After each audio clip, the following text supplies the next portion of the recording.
और सात्विक भावों का जब उदय हुआ तब भगवान का प्रेम हृदय में उमड़ने लगा काली नाग के। नाग पत्नियों ने देखा कि थोड़ी देर तक और ये नाचे तो हमारे तो स्वामी जी की गारंटी खत्म। हम तो इनको बच्चा समझ रही थी, इनके तो पेट में डाढ़ी निकल पड़ी। तो तुरंत गिड़गिड़ा के नाग पत्नियों ने भगवान की स्तुति गाना प्रारंभ किया। न्यायो हि दंड कृत किल विशेषमिन् तवावतार खल निग्रहाय रिपो सुतानामपि तुल्य दृष्टे दत्सेदमं फलमेवानुशंसन। हे प्रभु, आपने हमारे स्वामी जी को दंड दे करके बिल्कुल न्याय किया है। हमने आज इतना अच्छी तरह समझ लिया कि आपके क्रोध में भी पूरी पूरी कृपा छुपी रहती है। भगवान बोले तुम्हारे स्वामी जी को मार मार के घायल कर दिया, तुम्हें कृपा दिख रही है? क्या कृपा तुम्हें दिखाई पड़ी बताओ? नागपत्नियों ने कहा सरकार, आपके चरणों का दिन रात ध्यान करते हैं बड़े बड़े सिद्ध संत, यहां तक कि देवादिदेव महादेव ध्येयम सदा, हमेशा ध्यान करते रहते हैं। शिव विरिंचिनुतम शरण्यम अज महेश वंदितौ। शंकर जी निरंतर ध्यान करते हैं, तब भी आपने शंकर जी को आज तक अपना चरण कभी नहीं दिया, सिर पर रखने के लिए चरणामृत दे दिया। और आपके चरणामृत को ही गंगा जल के रूप में जटाओं के बीच धारण करके शिव जी अपने को धन्य मानने लगे। राजा बलि ने सर्वस्व दान दिया तो एक चरण आपने बलि के माथे पर पधरा दिया। पर बड़ भागी तो हमारे काली नाग हैं, न दान दिया न ध्यान किया, और आप जबरदस्ती बिन बुलाए चले आए। और एक नहीं, दोनों चरणों को मांगने पर नहीं, जबरदस्ती हमारे मालिक के माथे पर पधरा दिया। अब बोलो, आपकी ये अहेतु की कृपा का चमत्कार नहीं तो क्या है? जहीं चरणन से निकसी सुरसरी शंकर जटा समाई, जटा शंकरी नाम पढ़्यो है, त्रिभुवन तारन आई, भज मन राम चरण सुखदाई। ठाकुर जी सुन के खुश हो गए। भाई देवियों, तुम्हारे भाव बड़े सुंदर लगे, इसलिए बोलो क्या चाहती हो? नागपत्नियों ने कहा पति प्राण प्रदीयताम, अपने प्राणों की भिक्षा मांग रहे हैं, अपने पतिदेव के प्राणों की भिक्षा, जीवन दान दे दीजिए इनको। भगवान बोले तुम कहती हो तो चलो माफ करता हूं। और इतना कह करके भगवान जैसे फन से नीचे उतरने को हुए, काली नाग एकदम फुसकार भर के तन गया। भगवान तुरंत सावधान हो गए और बोले हे देवियों, तुम गिड़गिड़ाए जा रही हो, ये हमको अभी भी अकड़ दिखाई जा रहा है, समझाओ अपने पति को। नाग पत्नियों ने काली नाग को इशारा दिया, जल्दी माथा नीचे करो, नहीं 2 ठुमके में छुट्टी कर देंगे तुम्हारी। बड़ी मुश्किल से राजीनामा हुआ है और तुम्हारी ऐंठ अभी भी नहीं निकली। काली नाग बोला अपराध क्या किया जो माफी मांगो? भगवान बोले दुष्ट कहीं के, विष वमन करके ब्रज का पूरा वातावरण बिगाड़ दिया और फिर भी कह रहा मैंने अपराध क्या किया? काली नाग बोला 1 मिनट, थोड़ा मैं भी आपसे कुछ प्रश्न कर सकता हूं? भगवान बोले 1 नहीं, चाहे जितने करो। बोले बस इतना बता दीजिए, संसार को किसने बनाया? भगवान बोले हमने बनाया। ओहो, आप ही जगदीश हैं? बिल्कुल। यदि आपने संसार बनाया तो हम सर्पों को किसने बनाया?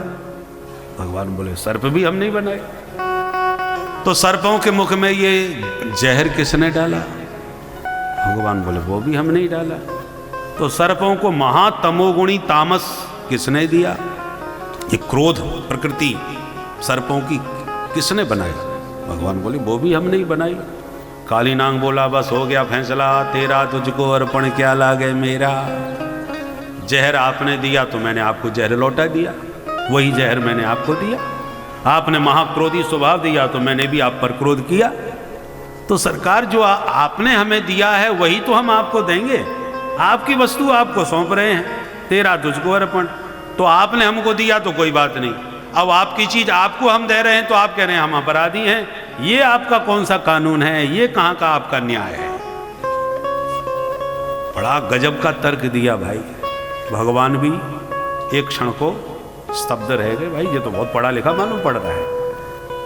भगवान से बहस करने वाले 3 भक्त, काली, बाली, बलि। बलि की कथा तो आप सुन ही चुके हैं, भगवान को ही द्वारपाल बना लिया अंत में। बाली की कथा रामचरितमानस के प्रेमी सब जानते ही हैं। बहुत तर्क किया था, धर्म है तो अवतरी गोसाई, मारे मोह व्याध की नाई, मैं बैरी सुग्रीव प्यारा, अवगुण कबन नाथ मोए मारा। तर्क किया, भगवान ने भी जवाब दिया। अनुज बधु भगनी सुत नारी, 69 कन्या समय चारी, इन्हें कुदृष्टि विलो कहे जोई, ताय बधे कछु पाप न होई, मूढ़ तोय अतिशय अभिमाना, नारी सिखावन करसि न काना। उत्तर दिया भगवान ने, जैसी कहा नारी सिखावन करसि न काना, सुई कान खड़े हो गए। बाली ने सोचा अभी अभी आते समय मेरी पत्नी ने मुझे समझाया था इनके बारे में, पर जब वो मेरे को समझा रही थी तब ये कहाँ खड़े थे?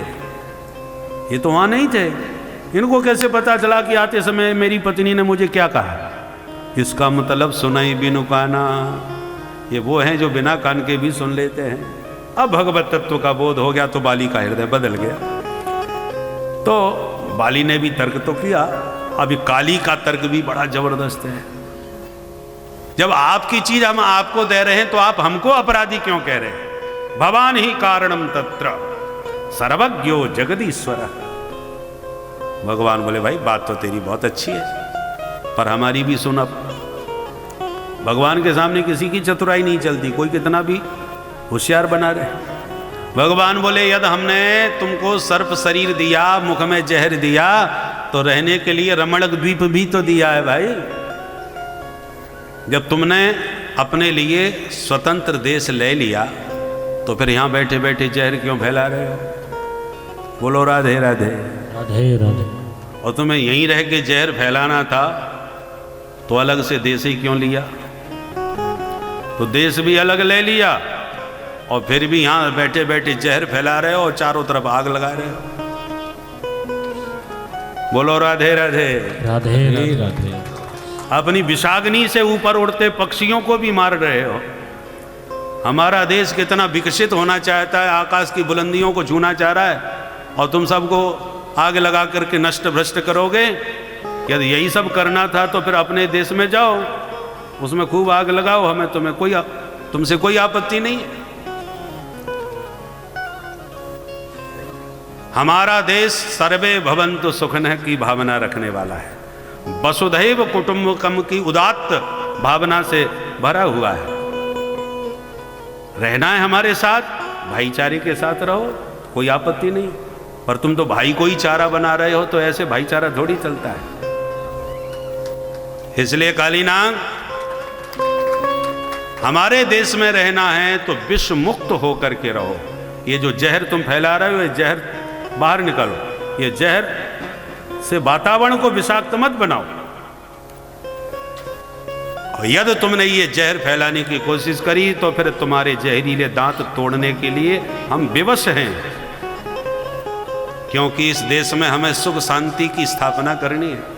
कालीनाग बोला क्षमा करें सरकार, हम लोगों का खानदानी स्वभाव है, हम जहां रहते हैं जहर तो फैलाते हैं। ये हमारी प्रकृति है, उसे हम बदल नहीं सकते। स्वभावो दुस्त्यजो नाथ, हम अपना स्वभाव कैसे बदलें? हम लोगों की प्रकृति ही क्रूर है, बचपन से ही काटने की आदत है? सर्प बचपन से ही बहुत काटता है, इसलिए कहते हैं अरे उधर मत जाना, सर्प कहां, सांप काट लेगा। तो हम तो बचपन से ही काटते रहते हैं, इसलिए हमको लोग कटुआ कहते हैं। बोलो राधे राधे राधे राधे। तो काटने की हमारी प्रकृति है, वो हम बदल नहीं सकते। हम लोगों का स्वभाव ही ऐसा है कि जब हम अल्पसंख्यक होते हैं तो बिल में छुप के बड़ी शांति के साथ राम राम करके रहते हैं, और जब बहुसंख्यक हो जाते हैं सोई हम डसना चालू कर देते हैं।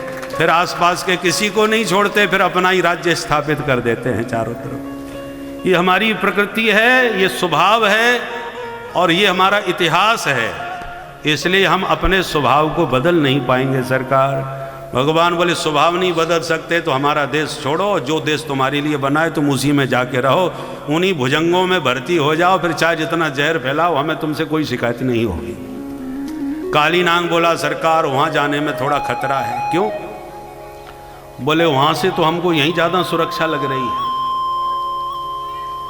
क्योंकि वहाँ पर तुम्हारा गरुड़ जाता है और तमामों को खा जाता है। हम सर्प तो 2-4 हमने यदि 40 डस लिए तो तुम्हारा गरुड़ वहाँ जाकर के 400 को निपटा देता है। कभी झाड़ियों में से घुस जाता है तो कभी आकाश से उड़ करके गड़बड़ कर देता है। तुम्हारे गरुड़ के डर के मारे हमको वहाँ जाने में खतरा लगता है, यहीं ज़्यादा सुरक्षित हम अपने को महसूस करते हैं, इसलिए प्रभु हम वहाँ जाना नहीं चाहते। भगवान बोले या देखो दो में से एक काम करना पड़ेगा, या तो जहर त्याग करके निर्मल भावना से रहो तो कोई आपत्ति नहीं भाईचारे के साथ, और तुम्हारा यदि स्वभाव ही ऐसा है कि तुम अपने स्वभाव के अनुसार जहर फैलाओगे ही फैलाओगे, बदल नहीं सकते अपने आप को, तो फिर भुजंगों में ही भर्ती होकर अपने देश में जाना पड़ेगा। हमको अपने शांति से अपने देश में रहने दो। काली नाग से भगवान ने कहा कि हमारे गरुड़ से तुम्हें डरने की जरूरत नहीं है, क्योंकि हमारा गरुड़ तो हमारा वाहन परम वैष्णव है, परम भागवत है, ये उसी को खाता है, उसी को ठिकाने लगाता है जो राष्ट्रद्रोही होते हैं, जो खाते यहाँ का है बजाते वहाँ का है। ऐसे राष्ट्रद्रोहियों को ही हमारा गरुड़ ठिकाने लगाता है। तो मैं या तो तुम देखो कुत्ते 2 प्रकार के होते हैं, एक पालतू बाकी फालतू। तो जो पालतू बन के राष्ट्रभक्त बन के रहोगे तो डरने की जरूरत नहीं है, और फालतू बन करके मन कुत्ता दर दर फिरे दर दर दूर दूर होए, और एक ही दर को हुए रहे तो दूर दूर करे न कोई। वफादार बन के राष्ट्रभक्त बन करके रहो तो राष्ट्रपति तुम्हें बना देंगे, पर राष्ट्रद्रोही बनोगे तो तुम्हारा फन कुचलने के लिए हमें विवश होना पड़ेगा, अपने देश तुम्हें जाना पड़ेगा। काली नाग बोला तो ठीक है प्रभु, तो हम तो अपने देश चले जाएंगे, परंतु आप गरुड़ से बचाना। भगवान बोले नाच नाच के चरणों की मोहर लगा दी है, अब तुम फालतू नहीं रहे, मेरे पालतू हो गए हो, इसलिए आराम से जाओ, गरुड़ से हमेशा निश्चिंत रहो, क्योंकि गरुड़ जब तुम्हारे ललाट पर मेरे पग चिन्ह देखेगा तो कभी तुम पर प्रहार नहीं करेगा, अब जा सकते हो। तो काली नाग प्रणाम करके सपरिवार अपने रमणक द्वीप को चला गया। भगवान बाहर निकले तो ब्रजवासियों ने हृदय से लगा लिए और ऐसा अनुभव किया जैसे तनवह प्राण में वागतम, मानो मृत शरीर में पुनः प्राण वापस लौट आए हों। बोल काली मर्दन भगवान की जय। इस प्रकार से भगवान ने काली नाग का निग्रह किया। भगवान के सभी चरित्रों में बड़े रहस्य छुपे हुए हैं, उनको समझ करके उनका अनुगमन करने की, माने उसमें क्या शिक्षा है, उस शिक्षा को ग्रहण करने की आवश्यकता है। तो भगवान ने इस प्रकार से काली नाग को मार भगाया। उसके बाद ग्रीष्म ऋतु का, बरसात का, शरद का, हेमंत ऋतुओं का वर्णन है। हेमंत ऋतु में भगवान ने गोपियों के चीर चुरा करके उन्हें महाराज का आश्वासन प्रदान किया। एक दिन ब्राह्मणियों के लाए हुए भोजन को भी ग्रहण किया। अब आ गई पुनः दिवाली, तो मैया ने बहु व्यंजन बनाए।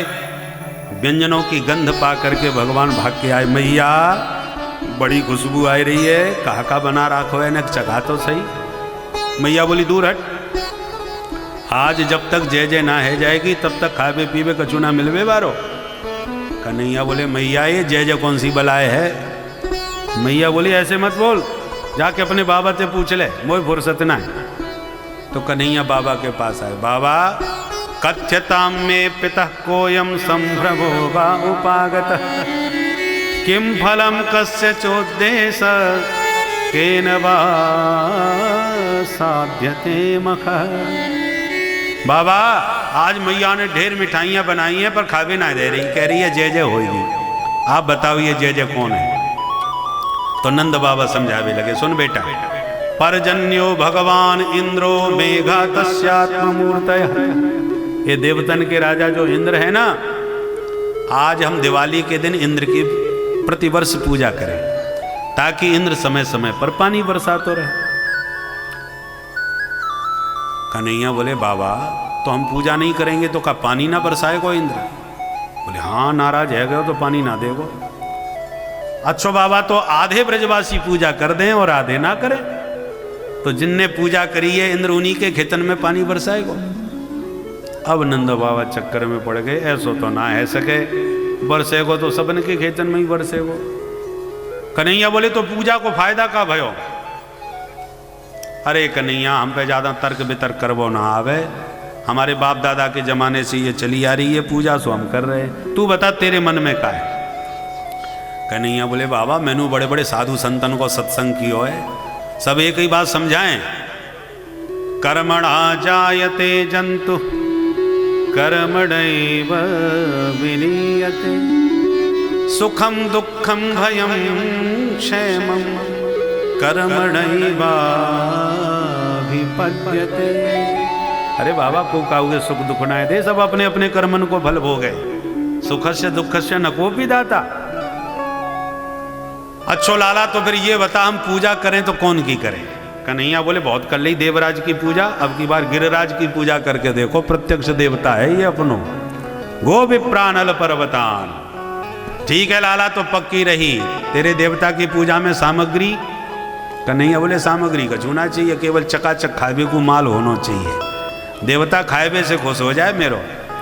ठीक है लाला, बाबा ने आदेश दिया तो घर घर में मिठाइयाँ बन गईं, थालियों में सज गईं, ले ले गोपी ग्वाल मिठाइयाँ आने लगे कन्हैया के पास। अरे कन्हैया देख कितनी सारी मिठाइयाँ, पूड़ी पकौड़ी कचौड़ी मकौड़ी रसगुल्ला रसमलाई लड्डू जलेबी कलाकंद बर्फी इमरती रबड़ी, ले ले के चल पड़े सारे ब्रजवासी। बोल गोवर्धन नाथ की जय। हाँ कन्हैया कहाँ है तेरो देवता? भगवान बोले दी सेना है, 7 कोस के लंबे चौड़े इतने बड़े बैठे तो हैं। अरे भगवान ये 7 कोस को देवता या की पूजा कैसे करें? भगवान बोले हम खड़े तो हैं पुजारी, जैसे बताएं वैसे करो, जाओ देवता को स्नान कराओ। तो भर भर के जमुना जल लावे लगे, कलश में चढ़ावे लगे, 1000 कलश जमुना जी के चढ़ाए दिए। सिर पकड़ के ग्वाला थक के बैठ गए, कन्हैया हमारे बस की बात ना है भैया, 1000 कलश पानी के पटक दिए, या देवता की मूछों गीली ना भैया, अब तक 5-7 दिना में तो नहवावे में ही हमारो समय निकल जाएगा, ये तो नहीं 7 कोस को देवता कब तक नहवा में।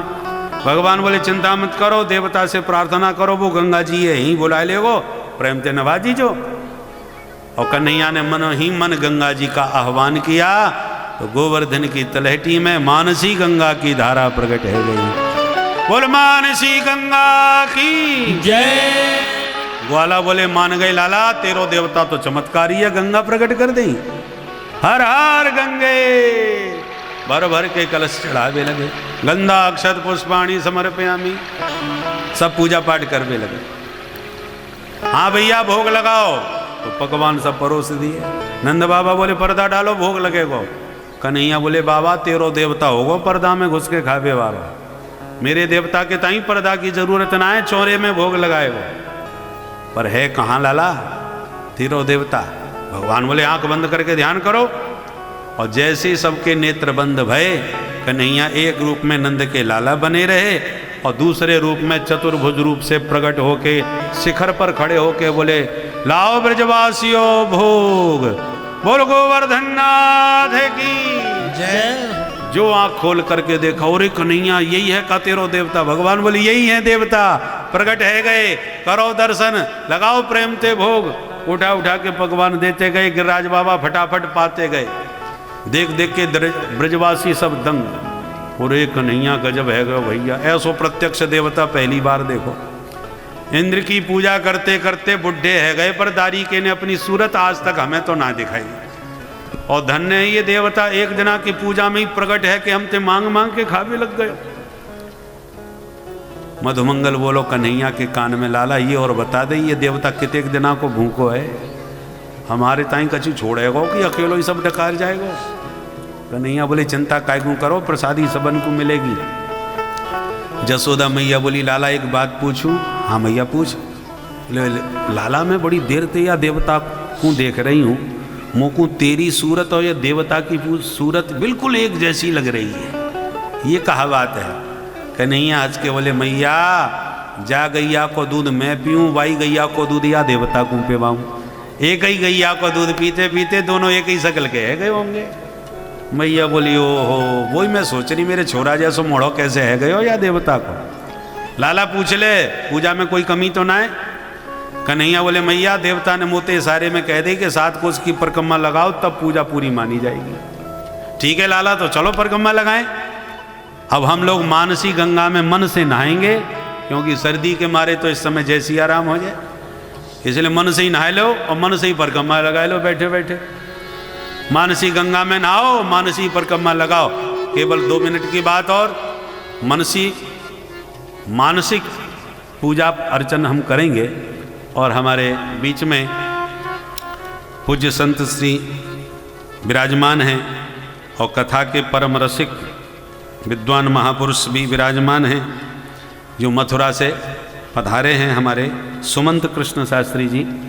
तो हम चाहेंगे कि इनका भी आशीर्वाद कुछ पलों तक आपको प्राप्त हो। आज तो भगवान की कृपा है, सूर्य भगवान ने एक थोड़ी झलक तो दिखाई दी है।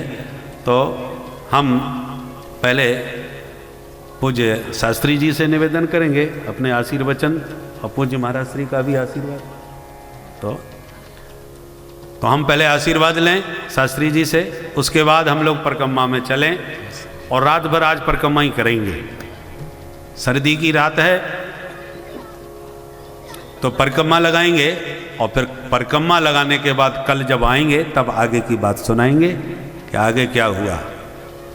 तो हम लोग जय कन्हैया लाल की, जय कन्हैया लाल की, बंसी वाले लाल की, जय कन्हैया लाल की, जय हो दाऊद लाल की, जय बोलो नंदलाल की, जय बोलो गोपाल की, जय बोलो नंदलाल की, जय बोलो गोपाल की, नंद के आनंद भयो, जय कन्हैया लाल की, नंद के आनंद भयो, जय कन्हैया लाल की, बोल कृष्ण कन्हैया लाल की जय। नंदस्त्वात्मज उत्पन्ने जाता ह्लादो महामना। नंदस्वात्मज उत्पन्ने जाता ह्लादो महामना। आहूय विप्रान वेदज्ञान स्नात शुचिरलङ्कृतः। आहूय विप्रान वेदज्ञान स्नाता शुचिरलङ्कृतः। वाचयित्वा स्वस्तयनं जातकर्मात्मजस्य वै। वाचयित्वा स्वस्तयनं जातकर्मात्मजस्य वै। कार्यामास विधिवत् पितृदेवार्चनं तथा। कार्यामास विधिवत् पितृदेवार्चनं तथा। नन्दस्वात्मज उत्पन्ने जाता ह्लादो महामना। नन्दस्वात्मज उत्पन्ने जाता ह्लादो महामना। जाता ह्लादो महामना। जाता ह्लादो महामना। जाता ह्लादो महामना। जाता ह्लादो महामना। बोल नंद के लाला की जय। कृष्ण कन्हैया लाल की जय। जय जय श्री राधेश।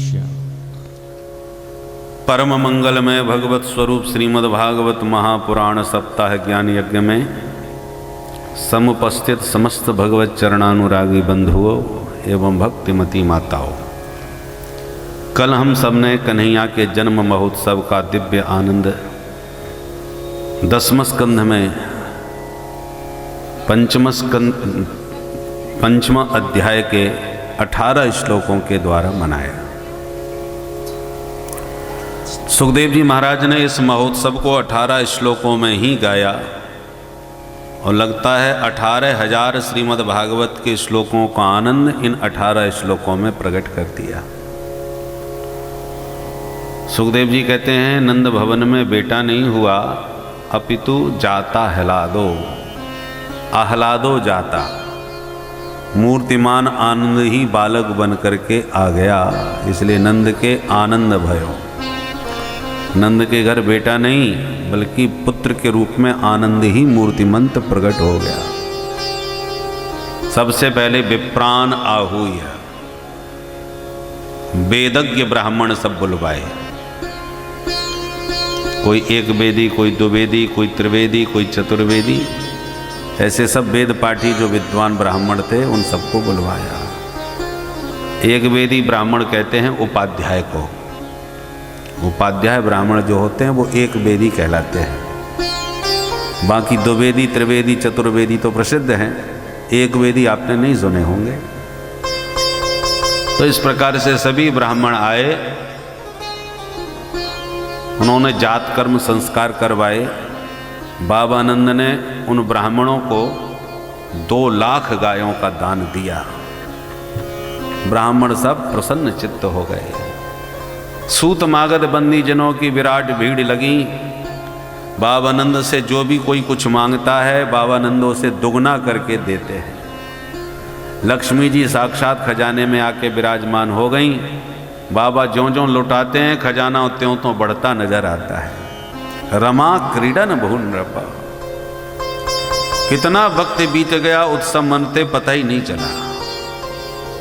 होश आया तो नंद बाबा बोले, भाई ब्रजवासियों चूक है गई। काय बात की? नंद बाबा बोले, हम गायबे बजाबे में इतने मस्त है गए कि अब की बार इनकम टैक्स जमा कर वो ही भूल गए। नंद बाबा के यहाँ 9 लाख गैयाँ हैं, दूध दही का बड़ा कारोबार है, इसलिए कंस ने टैक्स लगा दिया। इनकम टैक्स माने आयकर। तो नंद बाबा बोले, ब्रजवासियों अब तुम चिंता मत करो, छोरा तुम्हारो ही है, घर भी तुम्हारो ही है, प्रेम से तुम उत्सव मनाते रहो। मोह ने समय दो तो मैं कंस को कर दे के तुरंत वापस लौट के आऊँ। वाला बोले, बाबा तुम प्रेम ते जा, घर की चिंता छोड़, हम सब संभाल लेंगे। ठीक है भाई। गोपान गोकुल रक्षायाम निरूप्य मथुरांगतः नंदः कंसस्य वार्षिक्यं करं दातुं कुरुद्वः। कंसस्य वार्षिक करम दातुं नंदः मथुरांगतः। बाबा मथुरा गए और मथुरा से लाला की मौसी आई। कन्हैया की मौसी समझ गए। कंसेन प्रहिता घोरा पूतना बाल घातनी शिशुश्चकार निघ्नन्ति पुरग्राम ब्रजादिषु। नगर ग्रामों से बालकों की हत्या करती हुई हत्यारिन पूतना ने जो गोकुल में प्रवेश किया तो गली गली से आवाज आई, नंद के आनंद भयो जय कन्हैया लाल की। पूतना समझ गई काऊ के घर में पूत भयो है और नाम है मेरो पूतना। देखूं तो सही कौन को पूत है। तो कुछ गोपियां जो मंगल गीत गाती जा रही, पूतना समझ गई ये वहीं जा रही होंगी। बड़ी खतरनाक राक्षसी थी, पर माया के द्वारा परम मनोहर दिव्य रूप इसने बना लिया और उसी गोपियन की भीड़ में मिल गई। सुखदेव जी कहते हैं परीक्षित बिल्कुल ऐसी बन ठन के तैयार भई कि ऐसी लग रही थी जैसे साक्षात श्री देवी आ गई हो। गोप्यः श्रियं दृष्टुमिवागतां पतिं। मानो वैकुंठ से भगवती श्री देवी अपने प्रियतम श्री नारायण का दर्शन करने के लिए धराधाम पर उतर आई। इतना दिव्य रूप बनाया और सभी गोपियों के साथ नंद भवन में जाके सभी गोपियां बधाई देने लगी तो इसने भी नाटक करना चालू किया। अरे जसोदा बहन बधाई हो बधाई हो। बहना मैंने जैसी सुनी कि तेरे बुढ़ापे में छोरा भयो है, मैं तो सुनते ही खुशी में बिल्कुल बावरी है गई। सब काम छोड़ के तेरे लाला को देखवे आई हूँ और तू आंखें फाड़ के ऐसे का देख रही है, ना पहचानी? हम मैया नीचे से ऊपर ताके, हे भगवान ये मेरी बहना कहाँ से आटपकी, आज से पहले तो कबू ना देखी। पर मेरो भी तो भुलक्कड़ स्वभाव है, कोई सगी बहन न सही तो चचेरी ममेरी फुफेरी का दूर रिश्ते की होगी। अब मैं एकदम पूछूं कौन है तो बुरो मान जाएगी। अब अपने घर में जो भी कोई आवे तो बुरो मान के न जावे। सो मैया मन में शंका भी करती जा रही है और हंस के स्वागत भी कर रही। आओ आओ बहनाओ, तुम सबन को ये आशीर्वाद है जो या बुढ़ापे में खुशी को दिन आयो। अब तू मेरे छोरा को बढ़िया सो आशीर्वाद दे, फिर मैं फुर्सत में बैठ के बात करूँगी। कहाँ है तेरा छोरा? मैया बोली वो वहाँ पे पालने में सोवे। मिल गया मौका, पूतना चल पड़ी पालने की ओर। प्रभु ने पालने में लेटे लेटे तिरछी निगाह से देखा, ओहो मौसी जी आ रही हैं। पूतना को देखते ही पट्ट से प्रभु ने आंख बंद कर ली। विबुध्यताम बालक मार्काग्रहम चराचरात्मा सनिमीलते क्षण। भगवान ने नेत्र बंद क्यों कर लिए, इस पर आचार्यों ने बड़े सुंदर सुंदर अनेक भाव दिए। 2-4 भाव सुनिए। एक संत कहते हैं भगवान ने इसलिए नेत्र बंद किए कि प्रभु को लगा कि हम आए हैं दुष्टों का विनाश करने के लिए, और लगता है श्री गणेश मौसी जी से ही होने वाला है। तो इतना बड़ा अभियान का शुभारंभ कर रहे हैं, तो चलो पहले आंख बंद करके मंगलाचरण कर लें, तब श्री गणेश करेंगे। इसलिए आंख बंद करके कन्हैया मंगलाचरण करने लगे। एक संत कहते नहीं, ये बात नहीं थी। तो बोले गोविंद ने इसलिए नेत्र बंद किए कि प्रभु को लगा हम ब्रज में आए हैं माखन मिश्री खाने के लिए, और ब्रज रस का स्वाद भी नहीं चख पाया। मौसी जी आ गई हमको जहर पिलाने के लिए। तो जहर पीबे को हमें अभ्यास ना है, ये अभ्यास तो हमारे भोले बाबा को बड़ो जोरदार है। सो आँख बंद करके भोले बाबा को ध्यान करवे लगे, भोलेनाथ जल्दी जल्दी आओ या जहर से आप ही निपटी हो, हम तो दूध घी खाए वाले हैं। इसलिए आँख बंद करके शिव जी को ध्यान करने लगे। अथवा मानो इसलिए नेत्र बंद किए कि भगवान के हाथ से जो भी जीव मरता है वो किसी दिव्य लोक में जाता है। भगवान के हाथ का मरा कभी कोई नरक में नहीं जाएगा। और 2 मार्ग प्रमुख हैं, सूर्य मार्ग और चंद्र मार्ग। तो भगवान को लगा इसको मार के किस लोक में किस रास्ते भेजूं। तो मानो भगवान के जो दोनों नेत्र हैं वो सूर्य और चंद्र लोक हैं। तो मानो दोनों ने अपने अपने गेट बंद कर लिए कि पूतना को हम तो अपने लोक में घुसने नहीं देंगे, आपको जहाँ मर्जी आवे तहाँ भेजना। इसलिए प्रभु के नेत्र बंद हो गए, क्योंकि सूर्य और चंद्र दोनों ने अपने अपने गेट बंद कर लिए। अथवा मानो इसलिए नेत्र बंद कर लिए भगवान मायापति हैं। भगवान की दृष्टि के सामने माया टिक नहीं सकती, और पूतना माया के द्वारा ही मनोहारिणी बन के आई है। वास्तव में तो खतरनाक राक्षसी है, परंतु रुचिर रूप धर प्रभु पह आई। सुंदर रूप माया के द्वारा इसने बनाया है, असली रूप तो इसका भयंकर है। तो भगवान को लगा हम हैं मायापति, और सामने आके खड़ी है ये मायावती। तो मेरी दृष्टि कहीं इसके ऊपर पड़ी तो इसका मायावी रूप मिट जाएगा और असली राक्षसी रूप प्रकट हो जाएगा, और उसे देखते ही मेरे घर में हड़कंप मच जाएगा, सारा आनंद जन्म का हमारा किरकिरा पड़ जाएगा। इसलिए जैसी सुंदरी बन के मौसी जी आई हैं वैसी ही बनी रहने दो, हम ही अपनी आंखें बंद कर लेते हैं ताकि इनकी पोल पट्टी न खुल जाए। बोलो राधे राधे राधे राधे। इसलिए नेत्र बंद कर लिए। अथवा मानो इसलिए नेत्र बंद किए कि भगवान ने सोचा कि हमने अब तक बड़ी दिव्य माताओं का स्तनपान किया है। जसोदा मैया, देवकी मैया, ये तो तपस्विनी माताएं हैं जिनका हमने दुग्धपान किया। ये पहला मौका है जो महापापनी हत्यारिन पूतना अपना स्तनपान कराने आई है, और पिलाए बिना छोड़ने वाली नहीं है, पीना पड़ेगा ही। तो जैसे माताएं जब बच्चों को दवा पिलाती ना, कड़वी दवा, तो कहते हैं बेटा आंख मूंझ के पी जा। तो भगवान को भी लगा आज हमें भी हत्यारिन का दूध पीना पड़ेगा, तो चलो आंख मूंझ के आज हम भी करियाई कर लेते हैं, पिए ही लेते हैं। इसलिए आंख बंद कर ली। अथवा मानो इसलिए नेत्र बंद कर लिए कि नेत्र से नेत्र मिलते हैं तो आंखें चार हो जाती हैं। प्रेम उमड़ने लगता है। तो कहीं हमसे मौसी जी की आंखें चार हो गईं और हमारे प्रति इनके मन में प्रेम उमड़ पड़ा तो ये हमको छोड़ के चली जाएगी। और कहीं हमको छोड़ के यहाँ से चली गई तो मेरे संगी साथी ब्रज में जितने बालक पैदा हुए सबको जहर खिला के मार डालेगी। इसलिए मौसी जी से हमारी आंखें चार न हो जाएं और हमें छोड़ के ये न यहाँ से निकल जाएं, इसलिए गोविंद ने नेत्र बंद कर दिए।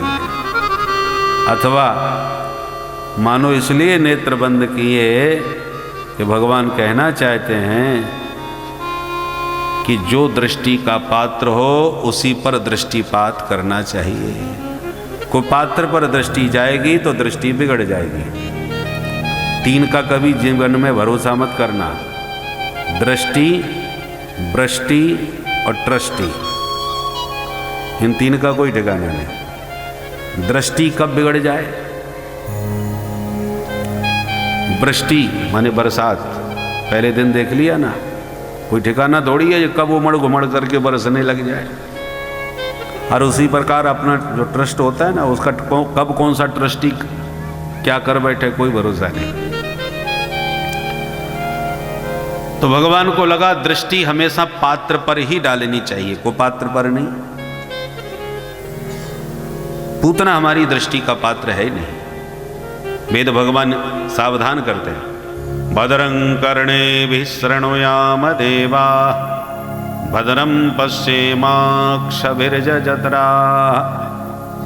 इस वेद मंत्र का यही तात्पर्य है, कर्णेभिः भद्रं शृणुयाम, कानों से हे प्रभु हम हमेशा पवित्र कल्याणमयी बातें सुने, और अक्षभिः भद्रं पश्येम, आँखों से कल्याणकारी पवित्र दृश्यों का दर्शन करें।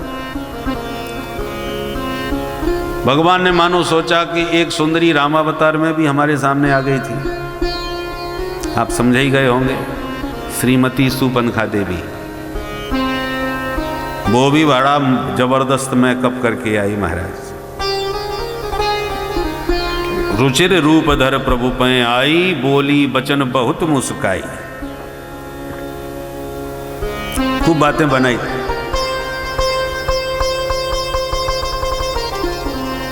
परंतु उसकी सारी बातें भगवान ने सुनी, एक बार भी उसकी तरफ आंख उठा के नहीं देखा राम जी ने। क्यों? रामचंद्र परांदारान चक्षुषा नाभिपश्यति। मर्यादा पुरुषोत्तम राम जी ठहरे, पर नारी को कभी निगाह उठा के देखते ही नहीं है। तो क्या आज तक राम जी ने किसी स्त्री को नहीं देखा? नहीं, ऐसी बात नहीं है, देखते तो हैं परंतु सुपनखा जैसी को नहीं देखते। यही राम जी जब आगे चले तो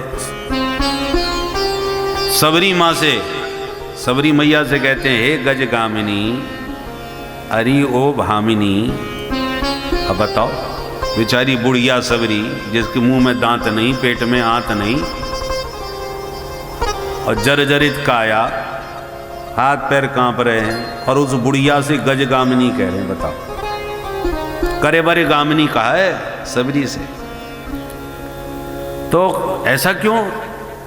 क्योंकि राम जी तन के सौंदर्य को नहीं अपितु मन के सौंदर्य को देखते हैं। निर्मल मन जन सो मोहि पावा। तन कितना भी सुंदर हो पर मन खराब है, मन में खराबी क्या है? छल कपट जो भरा है ये मन की खराबी है। इसलिए भगवान ने कहा निर्मल मन जन सो मोहि पावा। बोले मन में खराबी क्या होती है महाराज? भगवान कहते हैं मोह कपट छल छिद्र न भावा। ये जो छल कपट मन में भरा है यही तो मन की खराबी है। मन की मशीनरी को ठीक करो। गाड़ी की बॉडी पुरानी भी हो, खरोंच भी लगी हो, चलेगा। मशीन बढ़िया होना चाहिए भीतर की। इंजन फर्स्ट क्लास है, गाड़ी चलेगी, कोई खतरा नहीं। और इंजन में खराबी है भीतर से तो ऊपर से बॉडी चाहे जितना चमका लो रंग रोगन से, गाड़ी कब ठप्प हो जाए कोई ठिकाना नहीं। तो भगवान कहते हैं तन उतना सुंदर न सही पर मन सुंदर है तो हमें पसंद है। सबरी माँ का मन सुंदर है और सुपनखा का तन सुंदर है। बाहरी मेकअप बढ़िया था और भगवान कहते हैं मोह कपट छल छिद्र ना भावा, मुझे कपट अच्छा नहीं लगता, तुम जैसे हो वैसे ही आओ, पर हो कुछ और बनो कुछ। ये बनावटी बातें, बनावटी व्यवहार भगवान को कतई पसंद नहीं। पहली मुलाकात में हनुमान जी भी पंडित जी बन के पहुंच गए थे, बानर बन के पहुंच गए, बामन। विप्र रूप धर कपित गय माथनाय पूछत अस भय, विप्र बन करके गए और जैसे ही प्रणाम किया माथनाय, भगवान समझ गए ये असली पंडित नहीं लग रहा भाई, ये कोई सरकारी ब्राह्मण है भाई। बोलो राधे राधे। राधे राधे। क्योंकि हम क्षत्रिय हैं, धनुधारी हैं, और ये पंडित जी हमको सिर झुका के दंडोत कर रहे हैं। अरे पंडित जी को प्रणाम सब करते हैं, तो ये विप्रदेव कैसे हैं जो हम ठाकुर साहब हैं हमको प्रणाम कर रहे हैं। माथ नाय पूछत, प्रश्न है कोतुम श्यामल गौर शरीरा। भगवान बोले पढ़ा लिखा तो लग रहा है, विद्वान है, वाणी से व्यक्ति के बोलते ही उसकी योग्यता, उसका वैदुष्य, उसकी शिक्षा प्रकट हो जाती है। उसके शब्दों का जो चुनाव है, बोलने का जो ढंग है, वो उसकी सारी योग्यता प्रकट कर देता है। तो हनुमान जी के शब्दों में भगवान प्रभावित हो गए। विद्वान आदमी है, ब्राह्मण, पढ़ा लिखा है। क्यों, कैसे जाना? वाल्मीकि रामायण में तो भगवान ने बहुत विस्तार से लक्ष्मण जी से हनुमान जी के शब्दों की प्रशंसा की है। व्याकरण, वेद, न्याय आदि के शास्त्रों का ये महापंडित ब्राह्मण है, ये इसके शब्दों से प्रतीत हो रहा है, ऐसा भगवान बोले हैं वाल्मीकि रामायण। पर तुलसीकृत रामचरितमानस में ही देखिए हनुमान जी बहुत संभल करके बोल रहे हैं, को तुम श्यामल गौर शरीरा। अब देखो धनुष बाण लिए राम जी हैं तो लगते हैं कोई क्षत्रिय हैं, परंतु तापस वेश विशेष उदासी हैं तो लगता है कोई महात्मा है। भाई तपस्वी जैसा बलकल वस्त्र धारण है तो लगता है कि कोई ऋषि कुमार होंगे, ऋषि पुत्र होंगे। तो ऋषि कुमार कहूं कि राजकुमार कहूं, तो शब्द कहीं संबोधन का बिगड़ ना जाए। अब हम पंडित जी हैं और कोई हमसे गलती से कहे आओ ठाकुर साहब, तो बुरा नहीं लगेगा। भाई हम पंडित जी हैं, जबरदस्ती तुमने ठाकुर साहब बताई दी, भले ही उसने भूल से कही हो या किसी भ्रम से कहा हो, अथवा कोई ठाकुर साहब आ रहे हो, आओ आप कहो आओ पंडित जी महाराज, तो ठाकुर साहब बुरा मान जाएंगे। तो संबोधन इतनी सावधानी से करना चाहिए कि आपका संबोधन गलत ना हो जाए कि किसको क्या बोला जा रहा है। राम जी के स्वरूप में जटाजूट को देख करके ऋषि कुमार दिखाई पड़ रहे हैं, धनुष बाण को देख करके राजकुमार लग रहे हैं। तो क्या संबोधन किया जाए? हनुमान जी को लगा कि संबोधन गलत ना हो जाए, इसलिए ना ठाकुर साहब और ना ऋषि कुमार और ना राजकुमार कुछ नहीं, को तुम श्यामल गौर शरीरा। हे श्याम स्वरूप वाले और गौर स्वरूप धारी, श्याम सुंदर और गौर सुंदर, आप दोनों कौन हैं? माने शब्द बहुत चुनिंदा है। तो राम जी खुश हो गए। खैर आप सब रामचरितमानस के प्रेमी हैं, उसके विस्तार में नहीं जाएंगे, नहीं तो राम कथा फैल जाएगी। पर संकेत कर रहे हैं। राम जी ने अपना पूरा परिचय जैसा था वैसा दिया, कोई बनावटी बात नहीं, कोई मिलावटी बात नहीं। अंत में भगवान चुटकी लेते हुए हनुमान जी से बोले, व्यंग करते हुए कि पंडित जी हमने तो अपनी कहानी जैसी थी वैसी सुना दी, और तुम भी तो अपनी असलियत बता दो, तुम कौन हो जो पंडित जी बने खड़े हो। आपन चरित कहा हम गाई, कहो विप्र निज कथा बुझाई। अपनी कथा सोई हनुमान जी समझ गए, ये तो सर्वज्ञ प्रभु मेरे प्रभु राम जी हैं। तो प्रभु पहचान पर गए चरना, निपट गए चरणों में, पर चरणों में पड़े ही रहे। राम जी ने न उठाया, न कोई आश्वासन दिया, न सिर पर हाथ फेरा, कुछ नहीं। राम जी चुपचाप खड़े हैं, हनुमान जी चरणों में पड़े हैं। बड़ी देर हो गई पड़े पड़े, हनुमान जी को लगा कुछ गड़बड़ है। मेरे प्रभु तो तुरंत चरणों में पड़ते ही उठा लेते हैं और ये हमें उठा ही नहीं रहे, तो कुछ गड़बड़ है भाई। तो अपने आप उठ के खड़े हो गए। राम जी ने नहीं उठाए, अपने आप हनुमान जी खड़े हो गए, मन में सोचने लगे कि कहाँ गड़बड़ हो गई हमसे भाई। और फिर स्तुति करने लगे, गलती मांगने लगे। गलती क्या हुई है नहीं मालूम, परंतु माफी मांगे जा रहे। मोर न्याऊ में पूछा साईं, तुम पूछा कस नर की नाई। एक में मंद मोह बस कुटिल हृदय, अज्ञान पुण्य प्रभु मोह विसारे, ओ दीन बंधु भगवान। लंबी चौड़ी स्तुति करते रहे, गिड़गिड़ाते रहे, परंतु राम जी कुछ नहीं बोल रहे, चुपचाप खड़े। स्तुति करते, माफी मांगते, अचानक हनुमान जी को याद आई, अरे अब समझ में आई क्या गड़बड़ हुई। क्या? बोले भगवान कहते मोह कपट छल छिद्र न भावा, और हम कपट रूप बना के खड़े हैं बानर और बन के आ गए बामन। ये तो कपट है भाई। इसलिए जैसे हो वैसे ही भगवान के पास जाओ। सो ही हनुमान जी ने दोबारा चरणों में गिर के माफी मांगी, प्रणाम किया, और जैसी चरणों में पड़े तो निज तन प्रकट प्रीत और छाई। वास्तविक रूप प्रकट करके जब प्रभु के चरणों में प्रेम पूर्वक प्रणत होके प्रणाम किया, तो तब रघुबर उठाए और लावा। तब रघुबर उठाए और लावा। तब रघुबर उठाए और लावा। तब रघुबर उठाए और लावा। निज लोचन जल सींच जुड़ावा।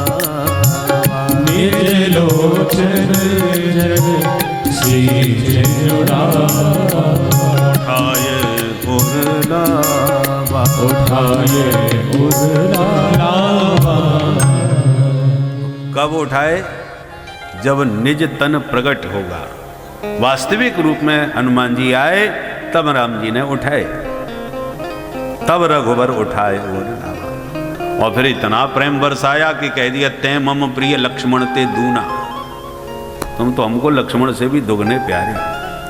खैर, तो भगवान कहते हैं तुम कोई भी बने रहो, पर जैसे हो वैसे आओ।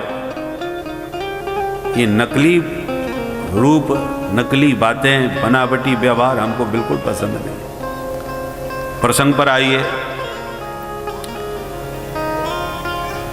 पूतना नकली बनके, सूपनखा भी नकली बनके गई। सूपनखा का असली रूप क्या होता है, कैसा है? सूपनखा माने सूप जैसे नख वाली। सूपनखा के जो नाखून है ना, वो सूप जैसे थे। सूप होता है ना, अनाज साफ करती हैं मातें, फटकारती हैं, चौड़ा, लंबा चौड़ा। ऐसे लंबे चौड़े सूप जैसे हों नाखून जिसके, उसका नाम सूपनखा। आजकल भी सूपनखा की भतीजियों की कमी नहीं है। बड़े बड़े नाखून फैशन में आ गए। जैसा फैशन चल जाए महाराज, फैशन की कुछ मत पूछो। आजकल फटे कपड़ों का फैशन चल गया। साहब खरीदो तो लोग फाड़ डालते हैं, घुटने से फाड़ डाला, यहाँ से फाड़ डाला, बोल क्या आजकल फैशन है। अब बताइए, कितना अमंगलकारी माना जाता है, अशुभ माना जाता है फटे कपड़ा पहनना। और आजकल शादी विवाह और उन सब में फटे लेके आते, ऐसे चिथड़े से लटके रहते हैं। बोले साहब इनकी बड़ी कीमत है, बड़ी विचित्र है। तो फैशन है तो कैसा चल पड़े। अब सूपनखा का भी फैशन चल पड़ा। तो सूप जैसे नख वाली सूपनखा, विधवा नारी थी। इसके पति का नाम था विद्वद्जिह्व। विद्वद्जिह्व की पत्नी थी। पति मर गया तो विधवा हो गई। और राणा आकर के कहती है राम जी से कि मैं कुंवारी घूम रही हूं, मुझे कोई पसंद ही नहीं आया। बोलो राधे राधे। भाई विधवा है तो रानी कहलाएगी। और भगवान से कह रही है ताते अब लग रही कुमारी, मैं अभी तक कुंवारी हूं। कारण क्या है कुंवारी रहने का? बोले कोई पसंद ही नहीं आता, सारी दुनिया में घूम करके देख लिया, आज तक कोई मेरे टक्कर का नहीं मिला जिससे मैं बराबरी में शादी कर सकूं। आज पहली बार आपको देखा तो हाँ मन को लगा कि कोई तो मिला। वैसे ज़्यादा सुंदर तो आप नहीं हो महाराज, बुरा मत मानना, हो तो काले राम जी, अयोध्या में काले राम जी का मंदिर है ना। तो बोले सांवले हो पर कोई बात नहीं, चलेगा, तुम चाहो तो हमसे शादी कर सकते हो, क्योंकि अब तक जितने हमें मिले उन सब में आप बिल्कुल ठीक हो।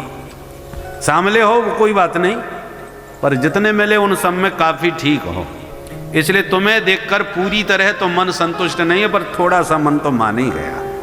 भगवान तो सुनकर के आश्चर्यचकित हो गए, ये विश्व सुंदरी कहाँ से आ गई, इसने हमको भी फैल कर दिया। अरे मिथिला में हम गए तो हमारी सुंदरता पर पूरा नगर उमड़ पड़ा, धाये धाम काम सब त्यागी, मनोरंक निधि लूटन लागी। ये हालत हो गई, हमारी सुंदरता का डंका बज गया पूरे शहर में, और इस जंगल में ये विश्व सुंदरी हमको फैल कर रही है। और भगवान से कह रही है, ताते अब लग रही कुमारी, पर मन माना कछु तुम है निहारी। तुम्हें निहार करके पूरा नहीं, कछु थोड़ा सा तुम्हें देख के मन मान गया। तो जब इतनी तारीफ करी और राम जी को भी अपनी सुंदरता के सामने फैल कर रही है, तो क्या राम जी को एक बार नहीं देखना चाहिए था कि अब हम तो दर्शन करें, ऐसी ये विश्व सुंदरी कौन है भाई। पर एक बार भी राम जी ने नहीं देखा, अपनी तारीफ करती रही, और राम जी बगल में बैठी जानकी जी को निहारते रहे, और उन्हीं को निहार करके जवाब दिया, सीतहि चितय कही प्रभु बाता, सीतहि चितय कही प्रभु बाता,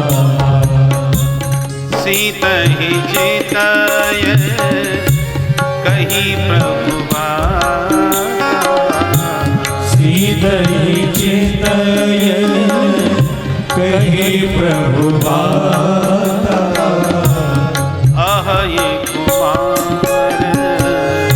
मोर लघु भाता, आह ये कुमार मोर लघु भाता, कही प्रभु बाता, कही प्रभु बाता। तो बात कर रहे हैं सूपनखा से और देख रहे हैं जानकी जी को, वामांकारूढ़ सीता, सीतहि चितय। खैर अब अपने प्रसंग पर आइए, कन्हैया ने आंख बंद क्यों करी। कन्हैया ने सोचा कि रामावतार में जब सुंदरी बन के सूपनखा आई तो हमारी किशोरी जी बगल में ही बैठी थी, तो हमने उनको देख करके उस वक्त काम चला लिया। पर आज जब पूतना जी सुंदरी बन के आई हैं तो हमारी तो किशोरी जी दाएं बाएं कहीं नजर नहीं आ रही, तो अब देखें तो किसे देखें। और जब दृष्टि का कोई पात्र समझ में ना आवे तो आंख ही बंद कर लेना चाहिए, पर कुपात्र पर कभी दृष्टि नहीं डालनी चाहिए। इसलिए कन्हैया ने आंख बंद कर ली, किंतु पूतना को नहीं देखा। चराचरात्मा सनिमीलते क्षण। अब क्या सोच के प्रभु ने नेत्र बंद किए वो तो भगवान ही जाने। बाकी आचार्यों ने इतने भाव दिए हैं कि उन समस्त भावों का विस्तार से वर्णन किया जाए तो एक दिन की कथा इसी में निबट जाए कि आंख बंद क्यों करी कन्हैया ने। नेत्र बंद किए पूतना ने, जब बालक को देखा तो धीरे से गई, लाला को उठा के गोद में लेकर विष लगा हुआ अपना स्तन पान कराने लगी। जैसे ही विषाक्त स्तन भगवान के मुख में दिया तो भगवान ने पहले इसका विष पान किया, फिर दुग्ध पान किया, फिर प्राणों को ही पीना प्रारंभ कर दिया। गाढ़ं कराभ्याम भगवान प्रपीड्य तत् प्राणै सममरोष समन्वितो पिबत सामुंच मुंचालमते प्रभाषिणी निस्वेद्यमाना खिल जीव मर्मणि। जैसे ही भगवान ने उसके प्राणों को खींचना प्रारंभ किया तो दर्द के मारे पूतना चिल्ला उठी। पूतना, अरे पूतना, अरे बेटा बस कर, बेटा बस कर, मुंच मुंच, जल्दी छोड़ जल्दी छोड़। भगवान बोले मौसी जी बस यही नहीं सीखा अपने राम ने, जल्दी किसी को पकड़ते नहीं, और पकड़ लिया एक बार जिसे उसे कभी छोड़ते नहीं। अब तो महाराज लेकर के भागी ये पूतना प्रभु को, और जैसे प्रभु ने प्राणहीन किया कि धड़ा मर करके गिरी तो धरती हिल गई, दिशाएं गूंज गई इसकी चीख से। मैया घबरा गई कि ये आवाज कैसी आई, ये भूकंप कैसे आयो। लाला को देखवे भागी तो पालने से लाला गायब। अब मैया चिल्ला के भागी, अरे मेरो छोरा कहाँ गयो, मेरो लाला कौन ले गयो। ग्वाला सब घबराए कि नंद बाबा अपने भरोसे घर छोड़ के गए, भैया देखो कहाँ गयो छोरा। भागे सब ग्वाला बाहर निकल के, तो जाके थोड़ी दूर पर क्या देखा कि पहाड़ जैसा पूतना का शरीर मरा हुआ पड़ा है, उसके पेट पर बैठे कन्हैया प्रेम से क्रीड़ा कर रहे हैं। बोल नंद के लाला की जय। बेचारे ग्वाला नसैनी लगा के पूतना के पहाड़ जैसे पेट पे चढ़ करके लाला को उतार के नीचे लाए, मैया की गोद में दे के बोले मैया गजब है गयो, मरी पूतना के पेट पे तेरो छोरा पायो।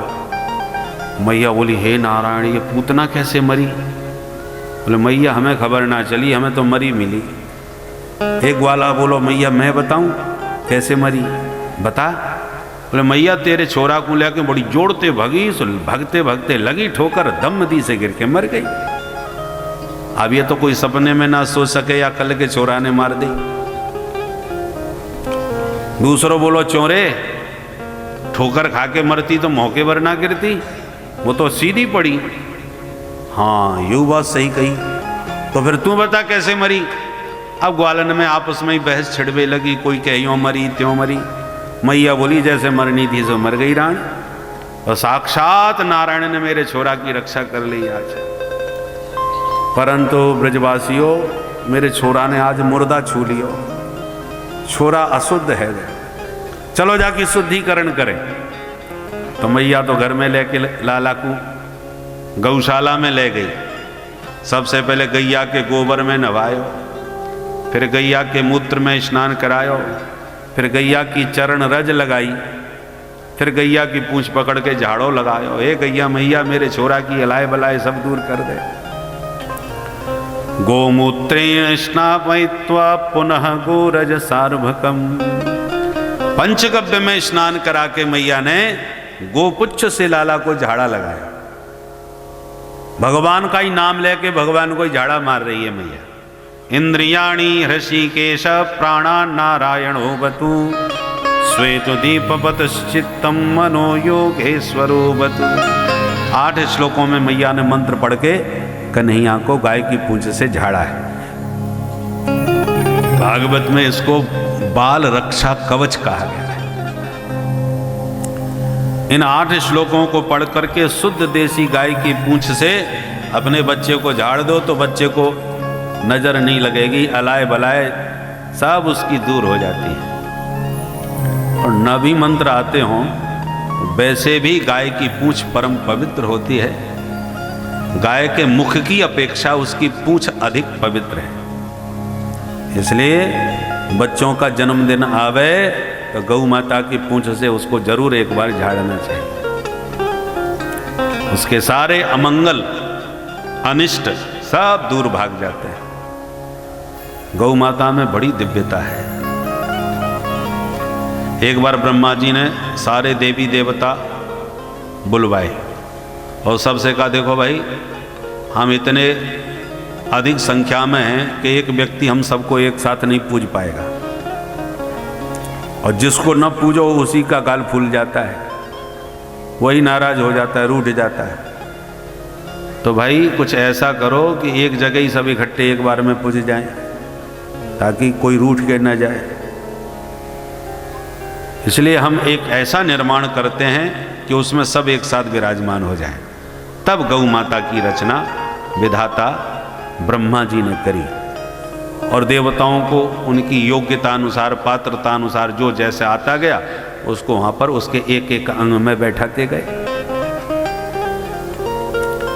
परंतु देवियों की कुछ आदत होती है, टाइम पर कभी घर से उनसे निकलना हो ही नहीं पाता। सजने समरने में, बनने ठनने में टाइम लग ही जाता है। तो सब पहुंच गए देवी देवता, परंतु 2 देवियां सबसे बाद में आई। वो हैं लक्ष्मी जी और सरस्वती जी, सबसे अंत में। ब्रह्मा जी से कहा महाराज हम आ गई, अब हमें बताओ कोई बढ़िया जगह। ब्रह्मा जी बोले हाउसफुल, अब कोई जगह नहीं, कोई स्थान खाली नहीं बचा। अरे महाराज ऐसे मत करो, बहुत बेइज्जती की बात हो जाएगी। पूरा समाज इकट्ठा एक जगह, उसमें हम ना रहें तो ये तो हमारी बहुत बड़ी बेइज्जती है। कोई जगह तो बची होगी महाराज। तो बाद में जो आते हैं ना, उनको फिर जैसी जगह मिल जाए काम चलाना पड़ता है। तो ब्रह्मा जी ने कहा और कोई जगह तो बची नहीं है, केवल 2 जगह बच गई हैं। कहाँ? बोले गोबर और मूत्र, यही 2 स्थान खाली हैं, बाकी तो सब हाउसफुल हो गया।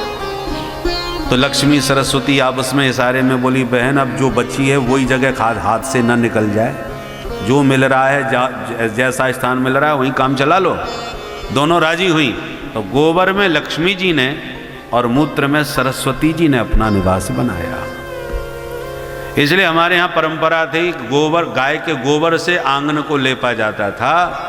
उसमें तात्पर्य यह था कि हमारे घर में, घर के कोने कोने में लक्ष्मी का वास हो, घर में लक्ष्मी विराजें, इसी भावना से गाय के गोबर से आंगन को लेपा जाता था। गौमूत्र में बड़ा चमत्कार है, क्योंकि गौमूत्र में साक्षात भगवती गंगा और सरस्वती निवास कर रही। इसलिए हम पंचगव्य के पान का विधान है। पंचगव्य माने गौ माता की 5 वस्तुएं हैं, दूध, दही, घी, गोबर और मूत्र। इन 5 को मिला करके पिया जाता है, उसी को कहते हैं पंचगव्य। उसका मंत्र है यस्त्वगस्तिगतं पापम देहे तिष्ठति मामके प्राश्नात् पंचगव्यस्य दहत्यग्निर्विन्धनम्। हे गौ माता, आपका पंचगव्य हमारे शरीर के समस्त पापों को उसी प्रकार भस्म करे जैसे अग्नि ईंधन को जला करके राख कर देती है। दहत्यग्निर्विन्धनम्, ये मंत्र पढ़ा जाता है। तो गौ माता का पंचगव्य परम पवित्र होता है, पापों का नाशक होता है। और जरा सोचिए गौ माता कितनी पवित्र होगी। पूरे ब्रह्मांड में एक भी कोई प्राणी ऐसा बता सकते हो जिसका मल मूत्र खाया पिया जाता हो? कोई नहीं। किसी भी जीव जंतु, कोई कितना भी पवित्र हो, मलमूत्र किसी का खाया पिया नहीं जाता। पर शास्त्र की आज्ञा है गाय का गोबर और मूत्र दोनों के पान का विधान है। इसी से जान लीजिए जिसका गोबर और मूत्र भी ग्राह्य हो, पेय हो, उससे अधिक पवित्र कौन हो सकता है? बोले गौ माता की जय। इसलिए हमारे शास्त्रों ने, ऋषियों ने कहा गावो विश्वस्य मातरः, सारे विश्व की वास्तविक माँ गौ माता है। जन्म देने वाली जननी जन्म दे करके कुछ समय तक अपना स्तनपान करा के लालन पालन करती है बच्चे का, पर गौ माता तो जीवन पर्यंत अपने दुग्ध से अपने पालक का भरण पोषण करती है, परिवार को सबको पुष्ट करती है। इसलिए गौ माता परम वात्सल्यमयी है। केवल दूध दही के कारण ही गौ माता पूज्य नहीं है। दूध दही तो सर्वोत्तम है ही गाय का। भैंस का दूध पियोगे बुद्धि मोटी हो जाएगी भैंस जैसी। गाय के दूध से ही कुशाग्र बुद्धि होती है। इसलिए ऋषि मुनि हमेशा गाय के दूध का ही सेवन करते थे, क्योंकि अध्यात्म के रहस्यों को जानने के लिए सूक्ष्म बुद्धि चाहिए, और वो सूक्ष्म बुद्धि गौ माता के दूध से मिलेगी। पहलवान बनना है तो भैंस का दूध पियो, और बुद्धिमान बनना है तो गौ माता का दूध ही पान करना चाहिए। और गौ माता भी देसी होनी चाहिए, ये जर्सी वर्सी नहीं। जर्सी गाय का दूध तो बहुत भयंकर खतरनाक होता है। इस दूध से तो भैंस का दूध बढ़िया। शरीर में हजारों बीमारियों को उत्पन्न करने वाला है जर्सी गाय का दूध। वैज्ञानिकों ने भी इस बात को सिद्ध कर दिया है अनुसंधान पूर्वक। संकर गाय है, उसके दूध में बहुत घातक, बच्चों को तो हमेशा उससे दूर रखना, क्योंकि बच्चे जो अभी पूरी तरह विकसित नहीं हुए हैं, उनके अंग प्रत्यंग बड़े सुकुमार होते हैं, सुकोमल होते हैं, उस पर तो भयंकर उसका आघात होता है। अभी पूज्य मलुकपीठ वाले महाराज जी, श्री राजेंद्र दास जी महाराज की गौशाला में, जरखोर उनकी गौशाला है, उसमें गाय के ऊपर गोष्ठी हुई थी, उसमें हम भी थे। तो एक वैज्ञानिक ने, मैं सबूत के साक्ष्य दे करके प्रमाण के साथ ये बात कही, इसलिए ये मनगढ़ंत बात नहीं है, प्रामाणिक बात है। पर विडंबना ये है कि हमने गाय पालना तो छोड़ दिया। गाय पालन छोड़ दिया तो अब बाजार से दूधिया के द्वारा ही दूध खरीदना पड़ेगा, और दूधिया को तो दूध की मात्रा से मतलब है, क्वालिटी से क्या लेना देना। जर्सी ज़्यादा दूध देती है और उसको तो ज़्यादा दूध चाहिए, उसकी कितनी विशेषता है, दूध की क्वालिटी क्या है, उसे क्या मतलब उससे। जिसके कारण प्रायः गौशालाओं में जो दूधिया दूध बेचने वाले हैं वो जर्सी पालने लगे, और हम लोग जर्सी का ही दूध पीने के लिए विवश हो रहे हैं। पहले हर घर में गौ पालन होता था, भोजन में सबसे पहला ग्रास गौ माता को खिलाया जाता था, इसलिए गौ माता अपने वात्सल्य से सबको स्वस्थ रखती थी, बीमारियां घर में घुसने नहीं देती थी। ये गोबर से घर लेपने का भी यही तात्पर्य है। गाय के गोबर में जो गंध होती है, उस गंध में वो चमत्कार है कि जितने भी विषाक्त कीटाणु हैं वो सब नष्ट हो जाते हैं उसकी गंध से। उसमें वैज्ञानिक कारण यही है, ऋषियों ने हर बात को विज्ञान से ना घटा करके धर्म से जोड़ दिया, पर जो भी बात धर्म से जुड़ी है उसका वैज्ञानिक कारण है। घर में गोबर का लेप लगाने का तात्पर्य है कि उसकी गंध कोने कोने में फैल जाए और तुम्हारे घर के सारे विषाक्त कीटाणु समाप्त हो जाएं, ताकि आप कभी उन लपेटे में आकर के रोगी न बन सके। ये उसका तात्पर्य था। आज स्थिति यह है, न तो गाय रही घर में, और कदाचित गाय हो भी तो घर में पत्थर लग गया तो गोबर का लेप कहाँ लगेगा। तो ऋषियों की बनाई परंपरा में यदि हम रहेंगे तो बहुत सी समस्याओं से अपने आप बचते रहेंगे। जरूरी नहीं है कि ऋषियों की परंपरा का विज्ञान हमारी समझ में आ ही जाए, कुछ समझ में आता है, कुछ नहीं आता, पर ऋषियों के वचन पर श्रद्धा करके उसकी आज्ञा में चलते रहेंगे तो निश्चित रूप से बड़े बड़े संकटों से अपने आप ही दूर रहेंगे। जब से हमने ऋषियों के वचन की उपेक्षा करी, मनमानी आचरण किया, तब से ही भयंकर तो बीमारियां उत्पन्न होने लग गई, और छोटे छोटे बच्चों को बड़े बड़े टेंशन होने लग गए। पहले तो बच्चे कितने बड़े होने तक टेंशन जानते ही नहीं थे क्या होता है। आजकल बच्चे पैदा होने की देर नहीं कि चश्मा लग जाता है, छोटे छोटे बच्चों को डिप्रेशन होने लगता है। इसलिए ऋषियों के वचन विज्ञान युक्त है, उनके रहस्यों को समझने का प्रयास करना चाहिए। गौ माता का पंचगव्य बड़ा दिव्य है। अरे उसके जहां गौ माता निवास करती है, उस गौ माता के निवास की भूमि दिव्य हो जाती है। गाय भले ही दूध न दे, उसके तो गोबर और मूत्र के गिरने से ही स्थान दिव्य हो जाता है। पहले खेतों में गाय के गोबर का ही खाद डाला जाता था तो पृथ्वी एकदम उर्वरा बनी रहती थी। अब गाय नहीं रही, गोबर नहीं रहा, तो अब यूरिया डालना चालू कर दिया, और न जाने कैसे कैसे खाद बन गए कि उसकी उर्वरा शक्ति भूमि की नष्ट होती चली जा रही है। इसलिए ऋषियों के विज्ञान को आज समझने की बहुत आवश्यकता है, हम ऋषियों के वचन से जितने विमुख होंगे उतने ही संकट ग्रसित होंगे। गौ माता जब उसकी आप सेवा करो, उस पर हाथ फेरो तो वो सूंघती है, चाटती है, ये उसकी प्रकृति है। क्यों? क्योंकि वो इतनी कुशल होती है गौ माता कि सूंघते ही आपके शरीर की सारी बीमारियों को पकड़ लेती है। गौ माता सूंघ करके उसकी गंध, घ्राणेंद्री जो सूंघने की है वो इतनी सूक्ष्म होती है कि हो सकता है आप बीमार हों और आपको भी पता ना हो। कई बीमारी ऐसी होती हैं जो बाहर विस्फोटक बन के जब उभरती हैं तब पता चलता है कि हम बीमार हैं। भीतर ही भीतर बीमारी अपना पैर जमा लेती है। कई गुप्त रोग होते हैं जिनका पता नहीं चल पाता, विस्फोटक स्थिति बनती है तब हमको पता चलता है।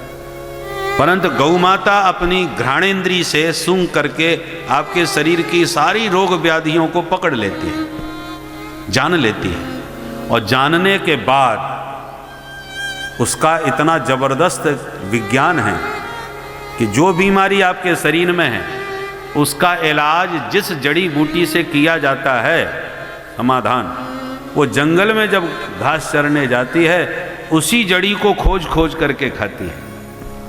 उसने जो गंध सूंघ करके जो बीमारी पकड़ी है उसी के इलाज की जड़ी को, घास को खोज खोज करके खाएगी जंगल में, ताकि उस जड़ी का पूरा प्रभाव उसके दूध में आ जाए। और जब उसकी जड़ी का पूरा प्रभाव उसके दूध में आ जाता है, उस दूध का जब वह सेवक पान करता है तो उसकी सारी बीमारी जड़ से समाप्त हो जाती है। घर की वैद्य है गौ माता। इसलिए पुराने जमाने में गोचर भूमि छोड़ी जाती थी, गायों को स्वतंत्रता से चरने दिया जाए, क्योंकि जब स्वतंत्र होकर चरेगी तभी तो वो जड़ियों को और उस घास को पकड़ के खोजेगी। अब तुम घर में ही बांध के रखो तो फिर वो बेचारी विवश है, फिर वो भले ही जानकारी रखती है, परंतु जब उसको स्वतंत्रता से छोड़ा नहीं जाएगा तो फिर वो जड़ी खोजेगी कहाँ से। पहले गाय जंगल में जाती थी चरने, जंगल में जाती थी तो जंगल की जड़ी बूटियों को खोज खोज के खाती थी। ऐसी 50 विशेषताएं गौ माता में हैं, यदि उनको कहने लग जाएं तो फिर गौ कथा हो जाएगी। परंतु आप थोड़े में ही बहुत समझ लीजिए कि इन सारी विशेषताओं को विचार करके ही ऋषियों ने कहा गावो विश्वस्य मातरः, गाय का दूध पी करके अपने जीवन को स्वस्थ बनाओ। परंतु ऐसी विडंबना है कि लोग दूध पीने में रुचि नहीं लेते, उसका खून पीने में, मांसाहार करने में लोगों की बड़ी रुचि बन रही है। स्थिति ऐसी है, गाय के थन में दूध भी भरा रहता है और रक्त भी है स्तन में, परंतु बछड़ा तो दूध पी करके स्वस्थ होता है, परंतु कई कीड़े होते ना उसी थन में लग करके वो दूध नहीं पीते, वो खून पीते हैं। क्या बोलते हैं ना, छोटे छोटे वो लग जाते हैं गाय के, किल्ली, हाँ, तो जो किल्ली लग जाती है ना वो दूध थोड़ी पीती हैं, जबकि दूध के पास ही है, स्तनों में दूध भरा पड़ा है और वो भी वही हैं, पर दूध नहीं पिएंगे, खून पिएंगे। ये उसकी प्रकृति है। उसी प्रकार ऋषि मुनियों ने तो दूध पी करके गाय की दिव्यता का महत्व समझ लिया, पर जो दुष्टात्मा होते हैं उनको दूध से मतलब नहीं होता, उनको तो जो पीना है वही पिएंगे।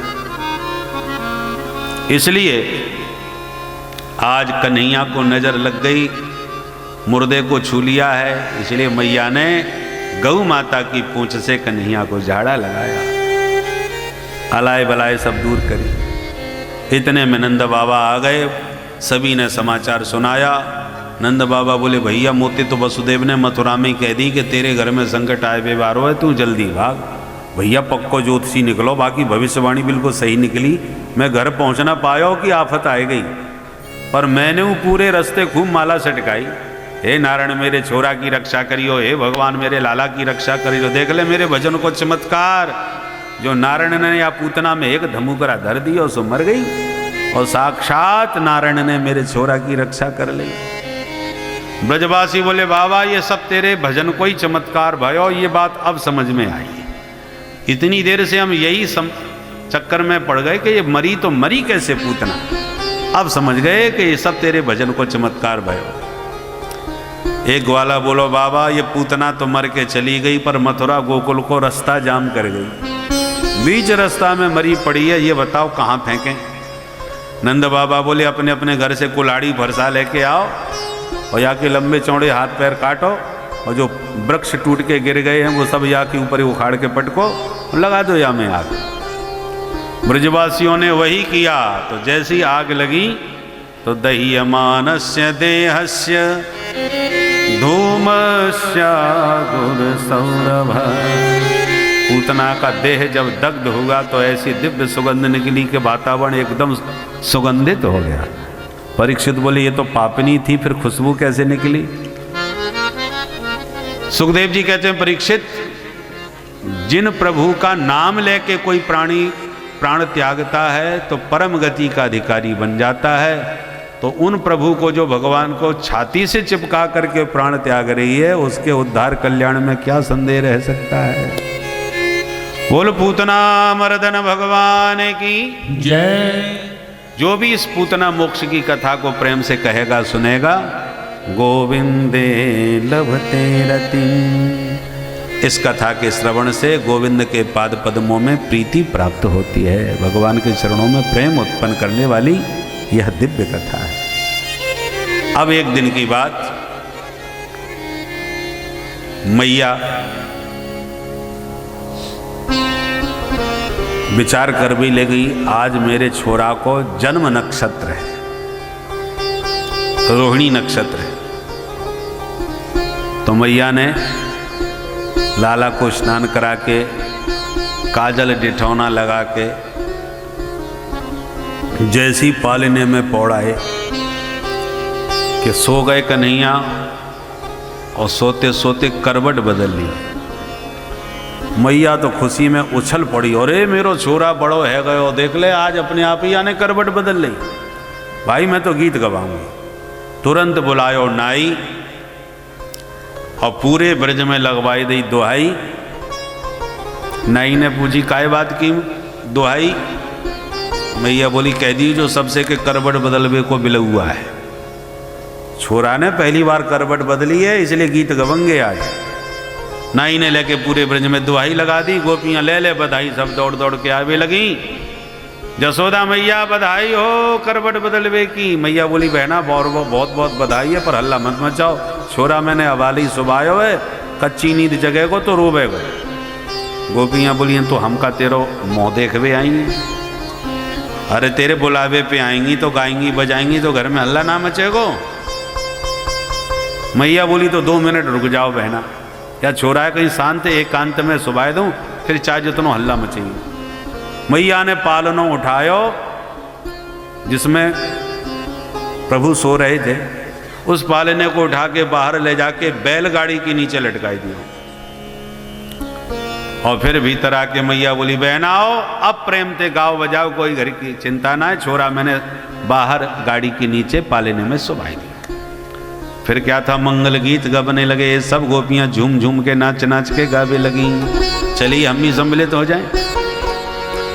पलना में ललना झुलावे जसोदा मैया, पलना में ललना, पलना में ललना झुलावे यशोदा मैया, पलना में ललना, पलना में ललना झुलावे जसोदा मैया, पलना में ललना, पलना में ललना झुलावे यशोदा मैया, पलना में ललना, पलना झुलावे और ललना सुनावे, पलना झुलावे और ललना सुनावे, पलना झुलावे और पलना झुलावे और ललना सुनावे, पलना झुलावे और ललना सुनावे। निरख श्याम सूरत न फूली समा, निरख श्याम सूरत न फूली समावे पलना में पलना में ललना झुलावे यशोदा मैया पलना में ललना पलना में ललना झुलावे यशोदा मैया पलना में ललना।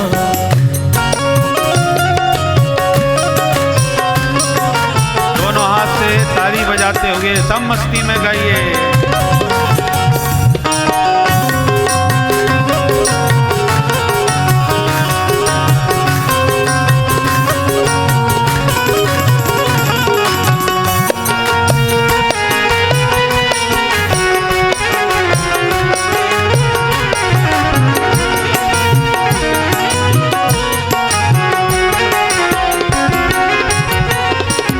नजरिया उतारे और ठिठोना लगा नजरिया उतारे और ठिठोना लगावे नजरिया उतारे और ठिठोना लगावे नजरिया उतारे और ठिठोना लगावे करे राइनो ने और उठानो उड़ावे करे राइनो ने और उठानो उड़ावे करे राइनो ने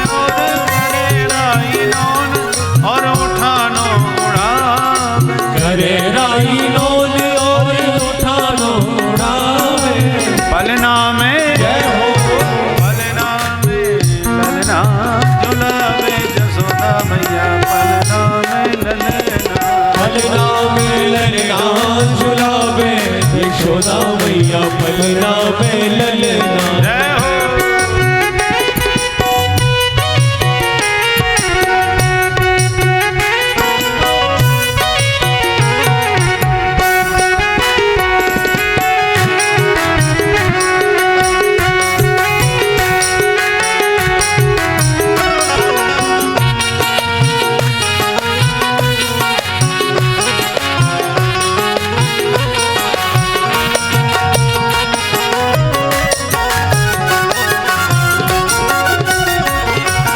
कबहू दौर जावे बाबा नंद को बुला कबहू दौर जावे बाबा नंद को बुलावे कबहू दौर जावे बाबा नंद को बुला कबहू दौर जावे बाबा नंद को बुलावे लाला उठावे दोनों गोदी खिलावे लाला उठावे दोनों को दीलावे लाला उठावे दोनों लाला उठावे और गोदी खिलावे लाला उठावे और गोदी खिलावे। पलना में जय हो पलना में ललना झुलावे यशोदा मैया पलना में ललना पलना में ललना झुलावे यशोदा मैया पलना में ललना पलना में ललना झुलावे यशोदा मैया पलना में ललना पलना में ललना झुलावे यशोदा मैया पलना में ललना यशोदा मैया पलना में ललना यशोदा मैया पलना में ललना यशोदा मैया पलना में ललना यशोदा मैया पलना यशोदा मैया पलना में ललना।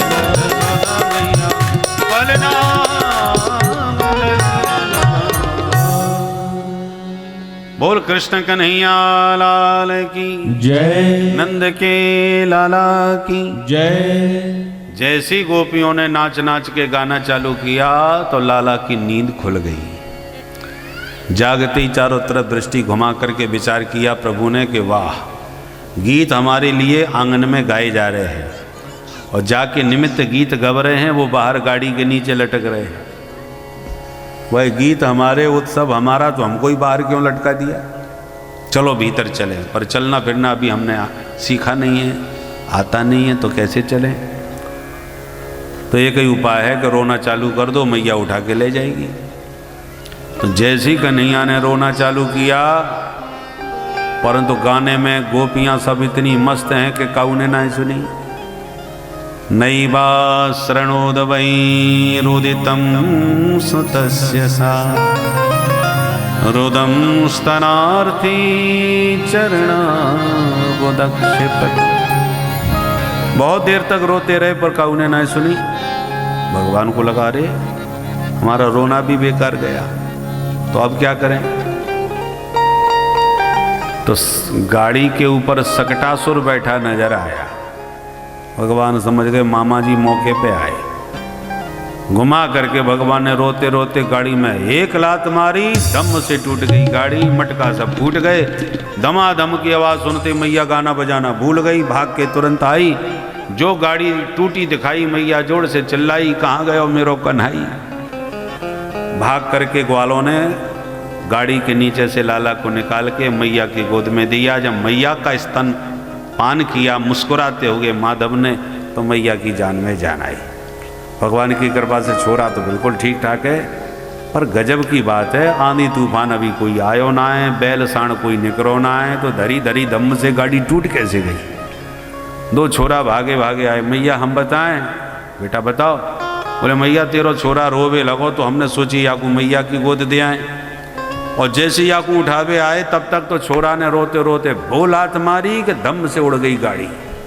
मैया बोली दारी के हो कहीं भांग पी के तो ना चले घर से, या कल के नेक से छोरा ने ऐसी जोर की लात मारी कि आकाश में गाड़ी उड़ाई दी, भाग यहाँ थे। छोरा बोले मैया तेरे सिर की सौगंध खाए रहे हैं, आंखन देखी बात बता रहे हैं। मैया बोली आंखन को इलाज करवा लो, वो बूढ़ी है बाबरी मत बनाओ। डांट के भगाई दिए। पन्नते श्रद्धा दरे गोपा बाल भाषित मित्युत। काऊ ब्रजवासी ने बच्चों की इन बात पर विश्वास तनिक भी नहीं किया। ऐसे सकट भंजन हो गया।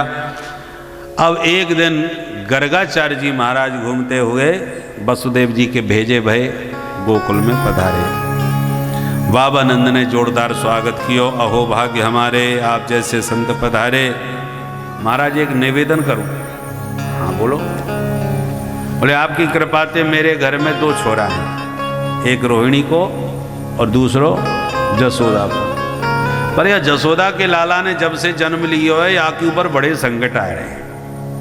पैदा होवे की देर ना भाई पूतना उठा के ले गई, और कैसे मरी आज तक खबर ना चली। एक दिन महाराज आंधी तूफान में उड़ गए, बादना बाल बाल बच गए, और एक दिन तो गाड़ी टूट के छोरा के ऊपर अपने आप गिर गई। ये चक्कर का है महाराज, कौन सी 7.5 चल रही है मेरे छोरा पे, निग्रह दशा देख के बताओ। गर्गाचार्य जी बोले हम ज्योतिष के महान पंडित हैं, सब बता देंगे, पर पहले नाम तो बता छोरा को, तो वहाँ को राशि फल देखूं। हाथ जोड़ के नंद बाबा बोले नाम तो कछु ना धरो अभी तक। बोले ले जब नाम ही ना है तो अब कौन सो राशि फल देखे। अरे बाबा तो आप ही कछु नाम धर दो। बोले बिल्कुल रख देंगे, हम गौशाला में बैठे हैं, अपने छोरा लेके आ जा, हम ही रख देंगे ना। पर एक शर्त है, हल्ला मत मचाइयो, काऊ के पतो ना चलना चाहिए। ठीक है महाराज, जैसी आपकी आज्ञा। गौशाला में विराजमान है गए गर्गाचार्य जी, और बाबा नंद ने भीतर खबर करी तो दोनों माताएं रोहिणी जसोदा अपने अपने छोरन को सजा धजा करके गोद में लेके चल पड़ी। किंतु रोहिणी जी बोली जसोदा बहने या पंडित को मैंने बहुत नाम सुन रहा को है, बड़ो भारी विद्वान है ये गर्गाचार्य। जसोदा बोली बहन तू कहे तो मैं पंडित की परीक्षा लेके देखूं। वो कैसे लेगी? बोले मेरे छोरा है तू ले ले, तेरे छोरा है मैं ले लो, पक्को पंडित होएगा तो बताए देगा, नहीं तो समझ जाएंगी खड़िया पंडित है। ठीक है, अदला बदली करके दोनों माताएं चल पड़ी। बोल नंद के लाला की जय। पधारी।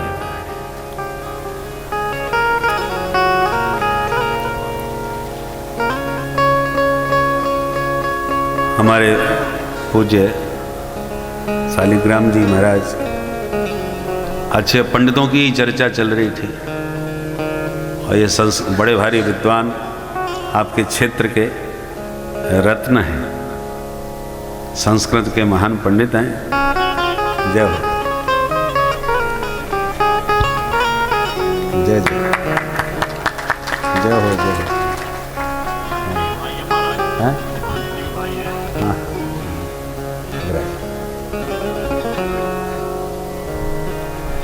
बोल बंसी वारे की जय। माताएं बड़े बड़े पंडितों को फेल कर देती हैं महाराज। शादी विवाह में कभी देखो, अरे पंडित जी ये तो आपने कराया ही ना है, ये तुम कहा करवाए रहे हो, बहुत मीन मेख निकाले। तो दोनों माताएं बाबा की परीक्षा लेने की भावना से अदला बदली करके पहुंच गई। महाराज जी दंडोत। बाबा ने आशीर्वाद दिया तो बाबा की दृष्टि जो नंद के लाला पर पड़ी, बाबा की आंखें तो खुली की खुली रह गई। निर्निमेष नयनों से निरंतर निहारते रह गए प्रभु की सुंदर दिव्य आभा प्रभा शोभा को।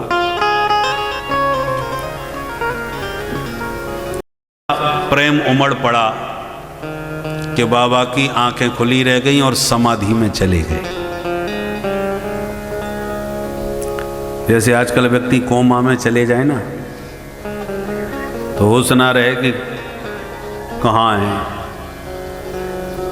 ऐसे बाबा समाधि में चले गए, पत्थर की प्रतिमा बन गए, हिलना डुलना सब बंद, और टुकुर टुकुर लाला को निहारते जा रहे हैं। और मैया हाथ जोड़ के मन में सोच रही है, महाराज जी कछु छोरा को भविष्य पढ़ रहे होंगे, माथे की कछु रेखा देख रहे होंगे, अच्छी तरह देख लेंगे तभी तो बताएंगे।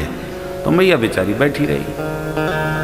जब 1 घंटा बीत गयो और बाबा कछु ना बोले, तो मैया फिर धीरे से बोली, महाराज जी मोए घर के और काम निपटाने, आपने विचार कर लियो हो तो बता दो छोरा को कहाँ नाम रखोगे।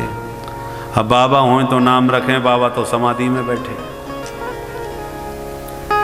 जब बाबा कछु ना बोले तो मैया रोहिणी की तरफ देखने लगी, बहना देख तो सही है बाबा जी ये का है गयो, न बोले न चाले न हिले न डोले न मटके न सटके, पलक भी न झपके। रोहिणी जी कान में बोली, बहना मुझे तो लगे बाबा की सांसों ना चले। अब मैया घबराई, हे भगवान, तो यह बाबा जी ये मेरो ही घर में लो कटंक लगाए बेकू, बैठे ठाड़े अचानक या बाबा जी ये का है गयो। मैया तो हाथ पकड़ के हिलावे लग गई। महाराज जी जो कान में जोर से चिल्लाई तो बाबा की एकदम झक्की खुल गई और समाधि से बाहर निकल के सावधान होकर के बोले, हाँ हाँ देवी तेरे छोरा को नाम मैंने सोच लियो। मैया हाथ जोड़ के बोली, धन्य है प्रभु, ऐसे नाम सोचो जाए महाराज, मैं तो कछु और ही सोचने लग गई। अब जल्दी कृपा करो, आपने कहा नाम विचार किया है। बाबा मन ही मन सोचने लगे, भाई आए तो थे नाम देवे को, पर या सुंदर झांकी को देख के हम तो अपनों ही नाम भूल गए। आलोपितम पुरननि न ममैव नाम। सावधान दोनों बालकों को देखते हुए बाबा ने मन में सोचा, कहीं परीक्षा तो नहीं है रही, ये अदला बदली कैसे दिख रही है। तुरंत जसोदा मैया आते बोले, सुन जसोदा, कहो महाराज। बोले, अयम ही रोहिणी पुत्रो रामायण सुहृदो गुणैः आख्यास्यते राम इति बलाधिक्यात् बलं विदो। मैया तेरी गोदी में ये जो लाला है निश्चित रूप से रोहिणी को लाला है। अयम ही रोहिणी पुत्र। इतना सुनते मैया रोहिणी को मुँह देख के हंसने लगी। बहना पक्को पंडित निकरो, खड़िया पंडित बाबा ना है, एक निगाह में पट्टे से ही पहचान गयो। और मुस्कुरा करके मैया बोली, हाँ महाराज जी आपने बिल्कुल ठीक कही, छोरा रोहिणी को ही है, पर हम दोनों बहनें अपने छोरन में नेकऊ अंतर ना माने, एक ही माया है महाराज। आप तो ये बोलो या को नाम का रखोगे। बाबा बोले, ये छोरा बड़े होके बड़ो बलवान निकसेगो, इसलिए नाम रख रहे हैं बलराम। बहुत सुंदर नाम है महाराज। अब या छोटे वाले को और बताए दो। बाबा बोले, मैया या की मत पूछे, 2-4 नाम हो तो मैं गिनाई दूं। बहुनी संति नामानि रूपाणी च सुतस्य ते गुण कर्मानुरूपाणि तान्यहं वेदनो जना तान्यहं वेदनो जना। भैया इनके नाम अनेक अनूपा, जैसो जैसो करेगो काम वैसे वैसे पढ़ेंगे नाम, हजारन नाम होंगे। मैया हाथ जोड़ के बोली महाराज वो हजारन की जरूरत ना है, चौको सो एक नाम ठीक ठाक बता दो आप तो। बाबा बोले तो ये बड़े हो करके बड़ो चमत्कारी छोरा निकलेगो, और इसमें इतनो गजब को आकर्षण है कि जो देखेगो वो यही को दीवानो है जाएगा, इसलिए कृष्ण नाम आपको प्रसिद्ध हो। कृष्ण को मतलब हो करसती थी कृष्ण, सबको अपनी तरफ आकर्षण कर ले। बड़ो अच्छो नाम है महाराज। और बताओ मेरो छोरा आगे चल के करेगो कहा। माताओं को इसकी चिंता बहुत ज्यादा रहे, मेरो लाला कहा करेगा पैदा हो भी कि देर ना होए कि भविष्य की चिंता पड़ जाए। एक बार तो पति पत्नी में झगड़ा ही हो गया। पति ने कहा मैं अपने बेटे को डॉक्टर बनाऊंगा, पत्नी बोले नहीं इंजीनियर बनेगा। नहीं डॉक्टर नहीं इंजीनियर, हो गया झगड़ा। अच्छा गुरुजी के पास चलते, गुरुजी जो कहेंगे सो करेंगे। तो पहुंच गए गुरुजी के पास। गुरुजी हमारा झगड़ा मिटा। क्या? बोले मेरी इच्छा है कि डॉक्टर बने बेटा, और ये कह रही है इंजीनियर। अब आप बताओ हम क्या बनाएं? गुरुजी ने कहा अपनी मनमानी क्यों करते हो, बच्चे का भी तो पूछना चाहिए वो क्या बनना चाहता है, किस क्लास में पढ़ रहा है।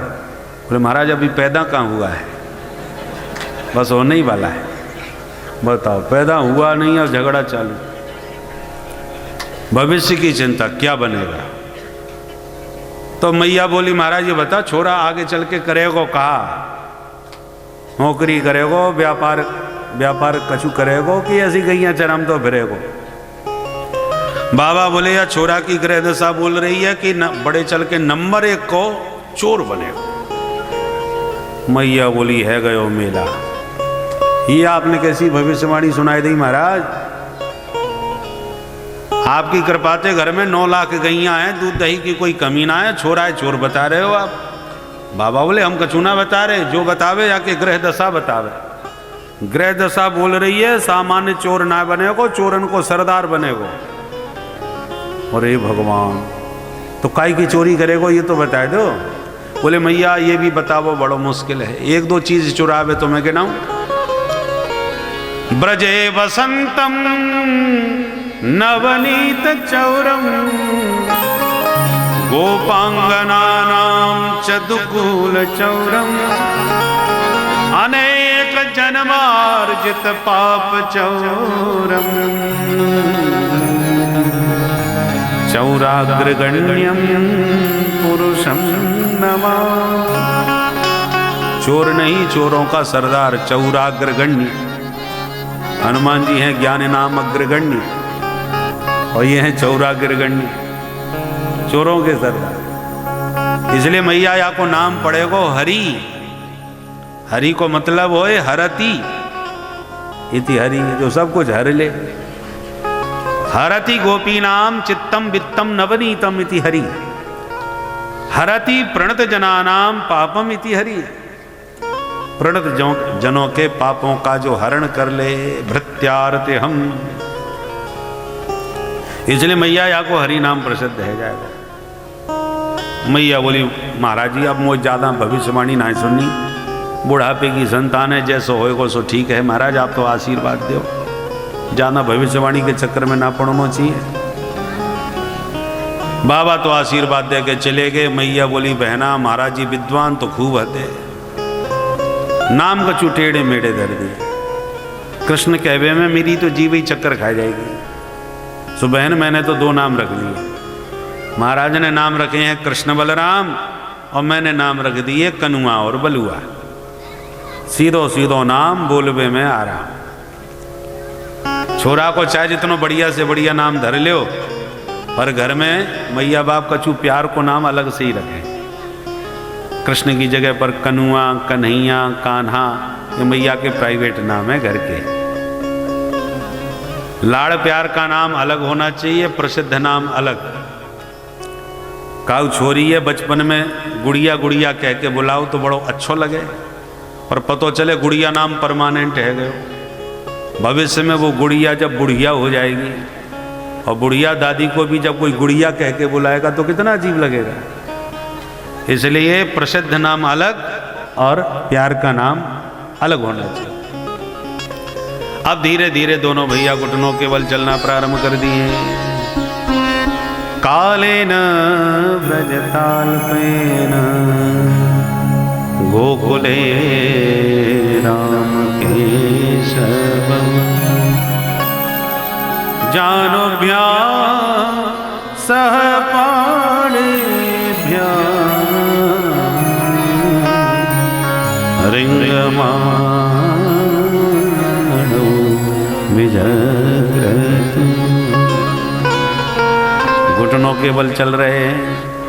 कभी गौशाला में घुस जाते हैं, गोबर को पूरे शरीर में लपेट लेते हैं, तो कभी बछड़ों के मुंह के दांत गिरने लग जाते हैं, तो कभी गायों के सींग से लटक जाते हैं, कभी चंदा मामा के लिए मचले जाते हैं। इस प्रकार क्रीड़ा करते करते अब पहिया पहिया चलना प्रारंभ कर दिए। एक दिन ब्रज बीथियों में विचरण करते खेल रहे थे। कन्हैया के छोटे छोटे ग्वाल सखा सब इकट्ठे किए और बोले, ब्रजवासियों चलो आज कछु नयो खेल खेले। लाला ये नयो खेल कौन सो? कन्हैया बोले, चलो आज चोरी चोरी खेलेंगे। ब्रजवासी बोले, दारी के चोरी करो, वो सिखाएगा हमें, भैया अच्छी पिटाई करेगी। कन्हैया बोले, हम कोई रुपया पैसा चोरी की बात थोड़ी कर रहे हैं। तो बोले, माखन मिश्री की चोरी करके खाओ करेंगे और खावे पीवे की चोरी ना मानी जाए। ब्रजवासी बोले, तेरे घर में खावे की कमी है जो चोरी करके खाएगा? कन्हैया बोले, मेरे घर में तो कमी कछु ना है, पर या श्री दामा को देखो या मधुमंगल है देखो, सब 1.5 हड्डी के हो रहे हैं। मैं पूछूं भैया तुम्हारी शकल पे 12 कैसे बज रहे? घर में खावे पीवे ना मिले? तो सब एक ही जवाब दें, कन्हैया हमारे घर भी माखन बहुते रहो होए, पर मैया सब बेचे आवे, जो बचे वो खावे को मिले। कन्हैया बोले, कितनी गलत बात है। गैयन की सेवा करवे के ताई हम ग्वाला और गोरस खावे के ताई मथुरा के लाला, कितनी गलत बात है। ब्रजवासी बोले, हाँ तेरी बात में दम तो है कन्हैया। अच्छा तो बोल फिर आज कौन के घर चोरी करे? कन्हैया बोले, आज अपने ही घर में नेक चोरी करवे को अभ्यास करो, घर में सफल है जाएंगे तब पड़ोसी के यहाँ जाएंगे। ठीक है भाई। सबने अपने अपने घर हाथ साफ किए। दूसरे दिन कन्हैया ने मीटिंग बुलवाई, बताओ कौन है कैसे कहा कि हो। सुना भी लगे अपनी अपनी राम कहानी। कछु सफल भये, कछु विफल भये, कछु पकड़े गए, कछु पिटके भी आए। जो पिटके आए वो कान पकड़ के बोले, कन्हैया आज के बाद चोरी कबो नहीं करेंगे। मैया ने पकड़ के जो पिटाई करी है नानी याद आएगी। कन्हैया बोले, दारी के पहली बार चोरी करी और पिट के चलवायो तो ठीक से चोरी करवो तक ना आयो, चल मैं सिखाऊं तो को। ब्रजवासी बोले, अच्छा लाला तो तू हमारो सरदार, जो कहेगो सो हम क्यों करेंगे, पर तेरे संग में ही चलेंगे। कन्हैया बोले, तो अपनी एक मंडली बना लो। वो बनी बनाई मंडली है, या को कछु नाम धर लो, का नाम रखेंगे? कन्हैया बोले, अपनी मंडली को नाम होगा बाल गोपाल चौर विद्या प्रचार मंडल। सर्वसम्मति से मंडल बन गया। अध्यक्ष कन्हैया हो गए। घर घर में माखन चोरी लीला प्रारंभ। बोल माखन चोर भगवान की जय। अब गोपियों को जब भी गोविंद के दर्शन की उमंग उठती है तो आपस में इकट्ठी होके कहती हैं, बहना सुबह से शाम होवे क्यों आए गई, एक झलक नहीं मिली, चलो शिकायत करे आए। और शिकायत के बहाने नंद भवन में दर्शन करेंगे। तो इकट्ठी होकर के पहुंच जाती, जसोदा तनिक बाहर आओ। भैया बाहर आई। बहना का बात है, मैंने बिलौआ भेजो ना है, तुम सबकी सब इकट्ठी कैसे आए गई? आज गोपियाँ बोली, तेरे छोरा के गीत गावे ना आई, आज बाकी करामात सुनावे आई। हम सब गोपियन की नाक में दम कर राखी है तेरे छोरा ने। मैया बोली हे भगवान ऐसो कहा कर दियो। गोपियाँ बोली हम कोई चुगल घोर ना है जो काऊ की पीठ पाछे चुगली करती डोले। खरी खरी मुँह पे कहबे बारी हैं, निकाल अपने छोराए बाहर, बाकी करतूत बाकी मुँह पे ही सुनाएंगे। सोई मैया आवाज लगा दे, ओ बेटा कनुआ। सोई भाग के आ गए, हाँ मैया। अरे लाला ये सब की सब बड़ी शिकायत करें तेरी। शिकायत को नाम सुनते ही गाल फुला के मुँह लटका के खड़े है गए। मैया को तो लाला की सूरत देख के ही दया है, मेरो छोरा कितनो सीधो सच्चो भूरो भारो, ये काहुए कहा तंग कर सके। बहन तुम बताओ, ये खड़ो है तुम्हारे सामने। आप गोपियाँ सब टुकुर टुकुर लाला को मुख कमल निहारें, आप उसमें इशारो करें, बहन अब कछु सुना भी तो सही, शिकायत करेंगी तो ही खड़ी रहेंगी। तो एक एक करके शिकायत चालू हो गई। वत्सान मुंचन क्वचिद समय क्रोश संजात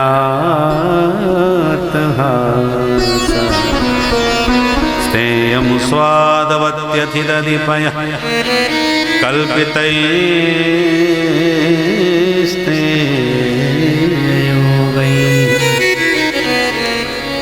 मर्कां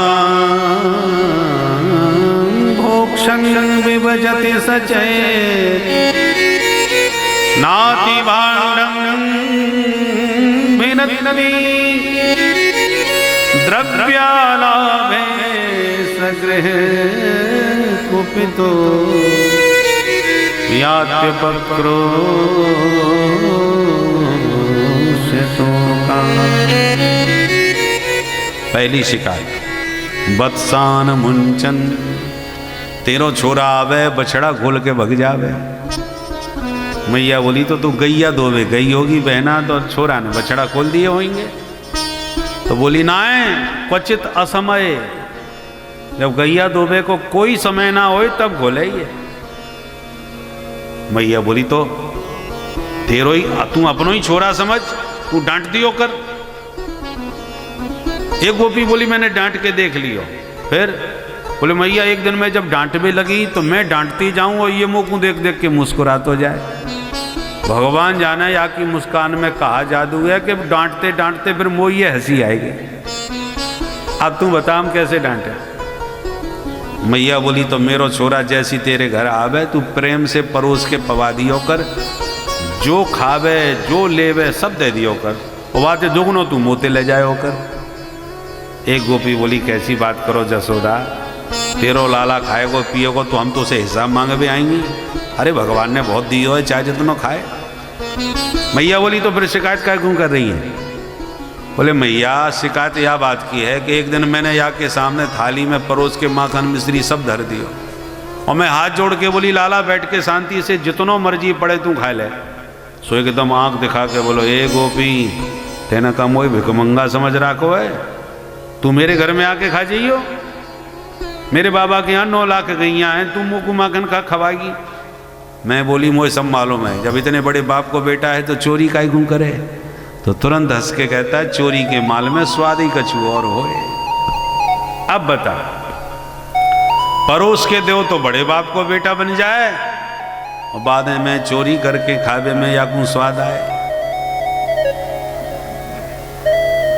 मैया छीके पर लटकाए दो तो तगड़े से छोरा को घोड़ा बनाए, बाकी ऊपर दूसरों खड़ो करे, बाकी ऊपर तीसरो, और सबके ऊपर ये अध्यक्ष महोदय खड़े है जाए, सुई मटकिया या के हाथ लग जाए।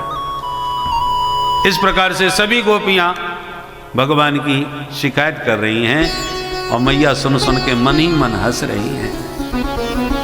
अरे चोरी कर तो डोले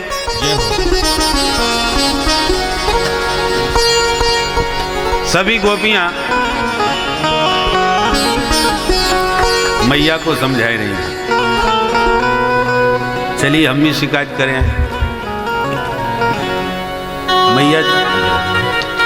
मैया जब कहती हैं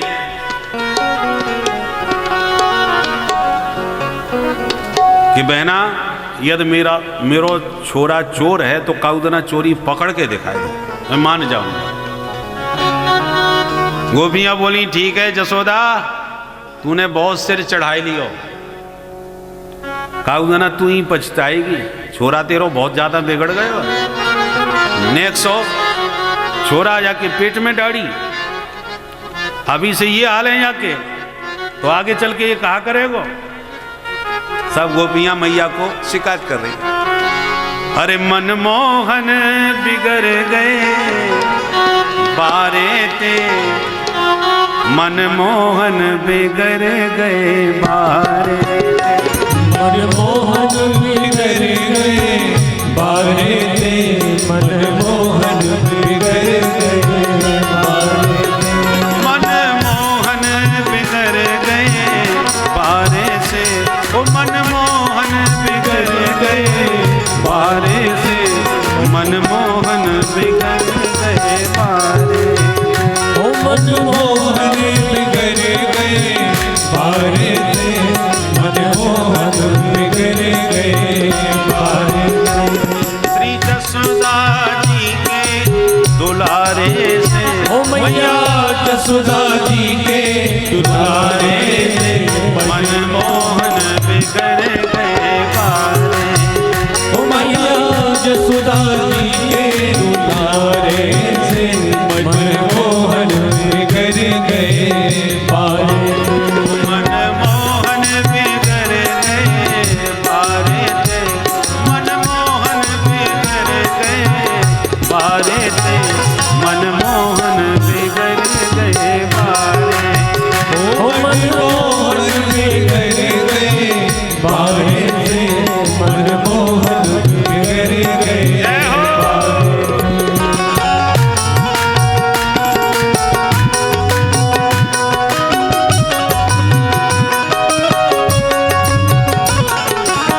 माखन चोर भगवान जय हो।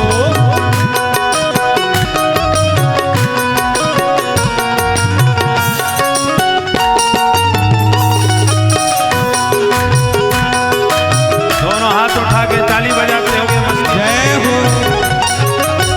बलिहारी।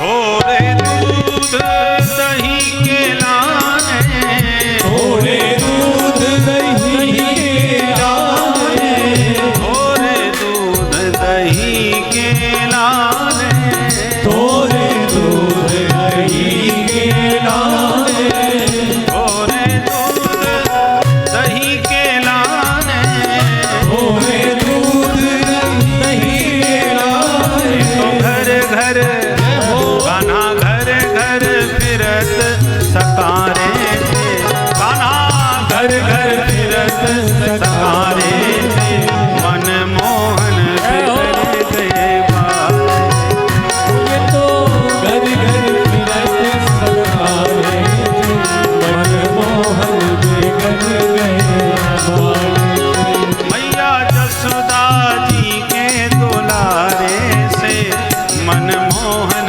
बिगड़ गए बारे, ओ मनमोहन बिगड़ गए बारे। जय हो।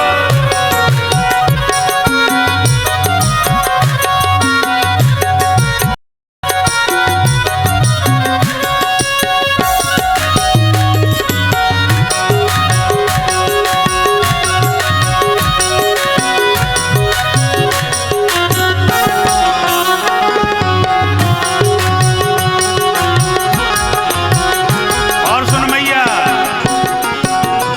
मैं दधी बेचन जात वृंदावन, मैं नदी बेचन जात वृंदावन, मैं दधी बेचन जात वृंदावन, मैं नदी बेचन जात वृंदावन, मैं दधी बेचन जात वृंदावन, मैं नदी बेचन जात वृंदावन, मैं दधी बेचन जात वृंदावन, मैं नदी बेचन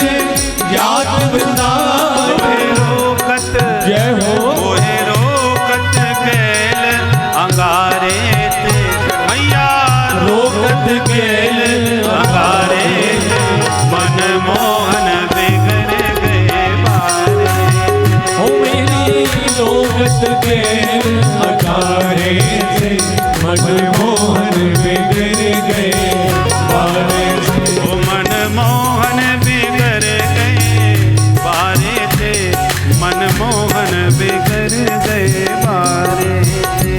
मनमोहन बिगड़ गए बारे थे, मनमोहन बिगड़ गए बारे।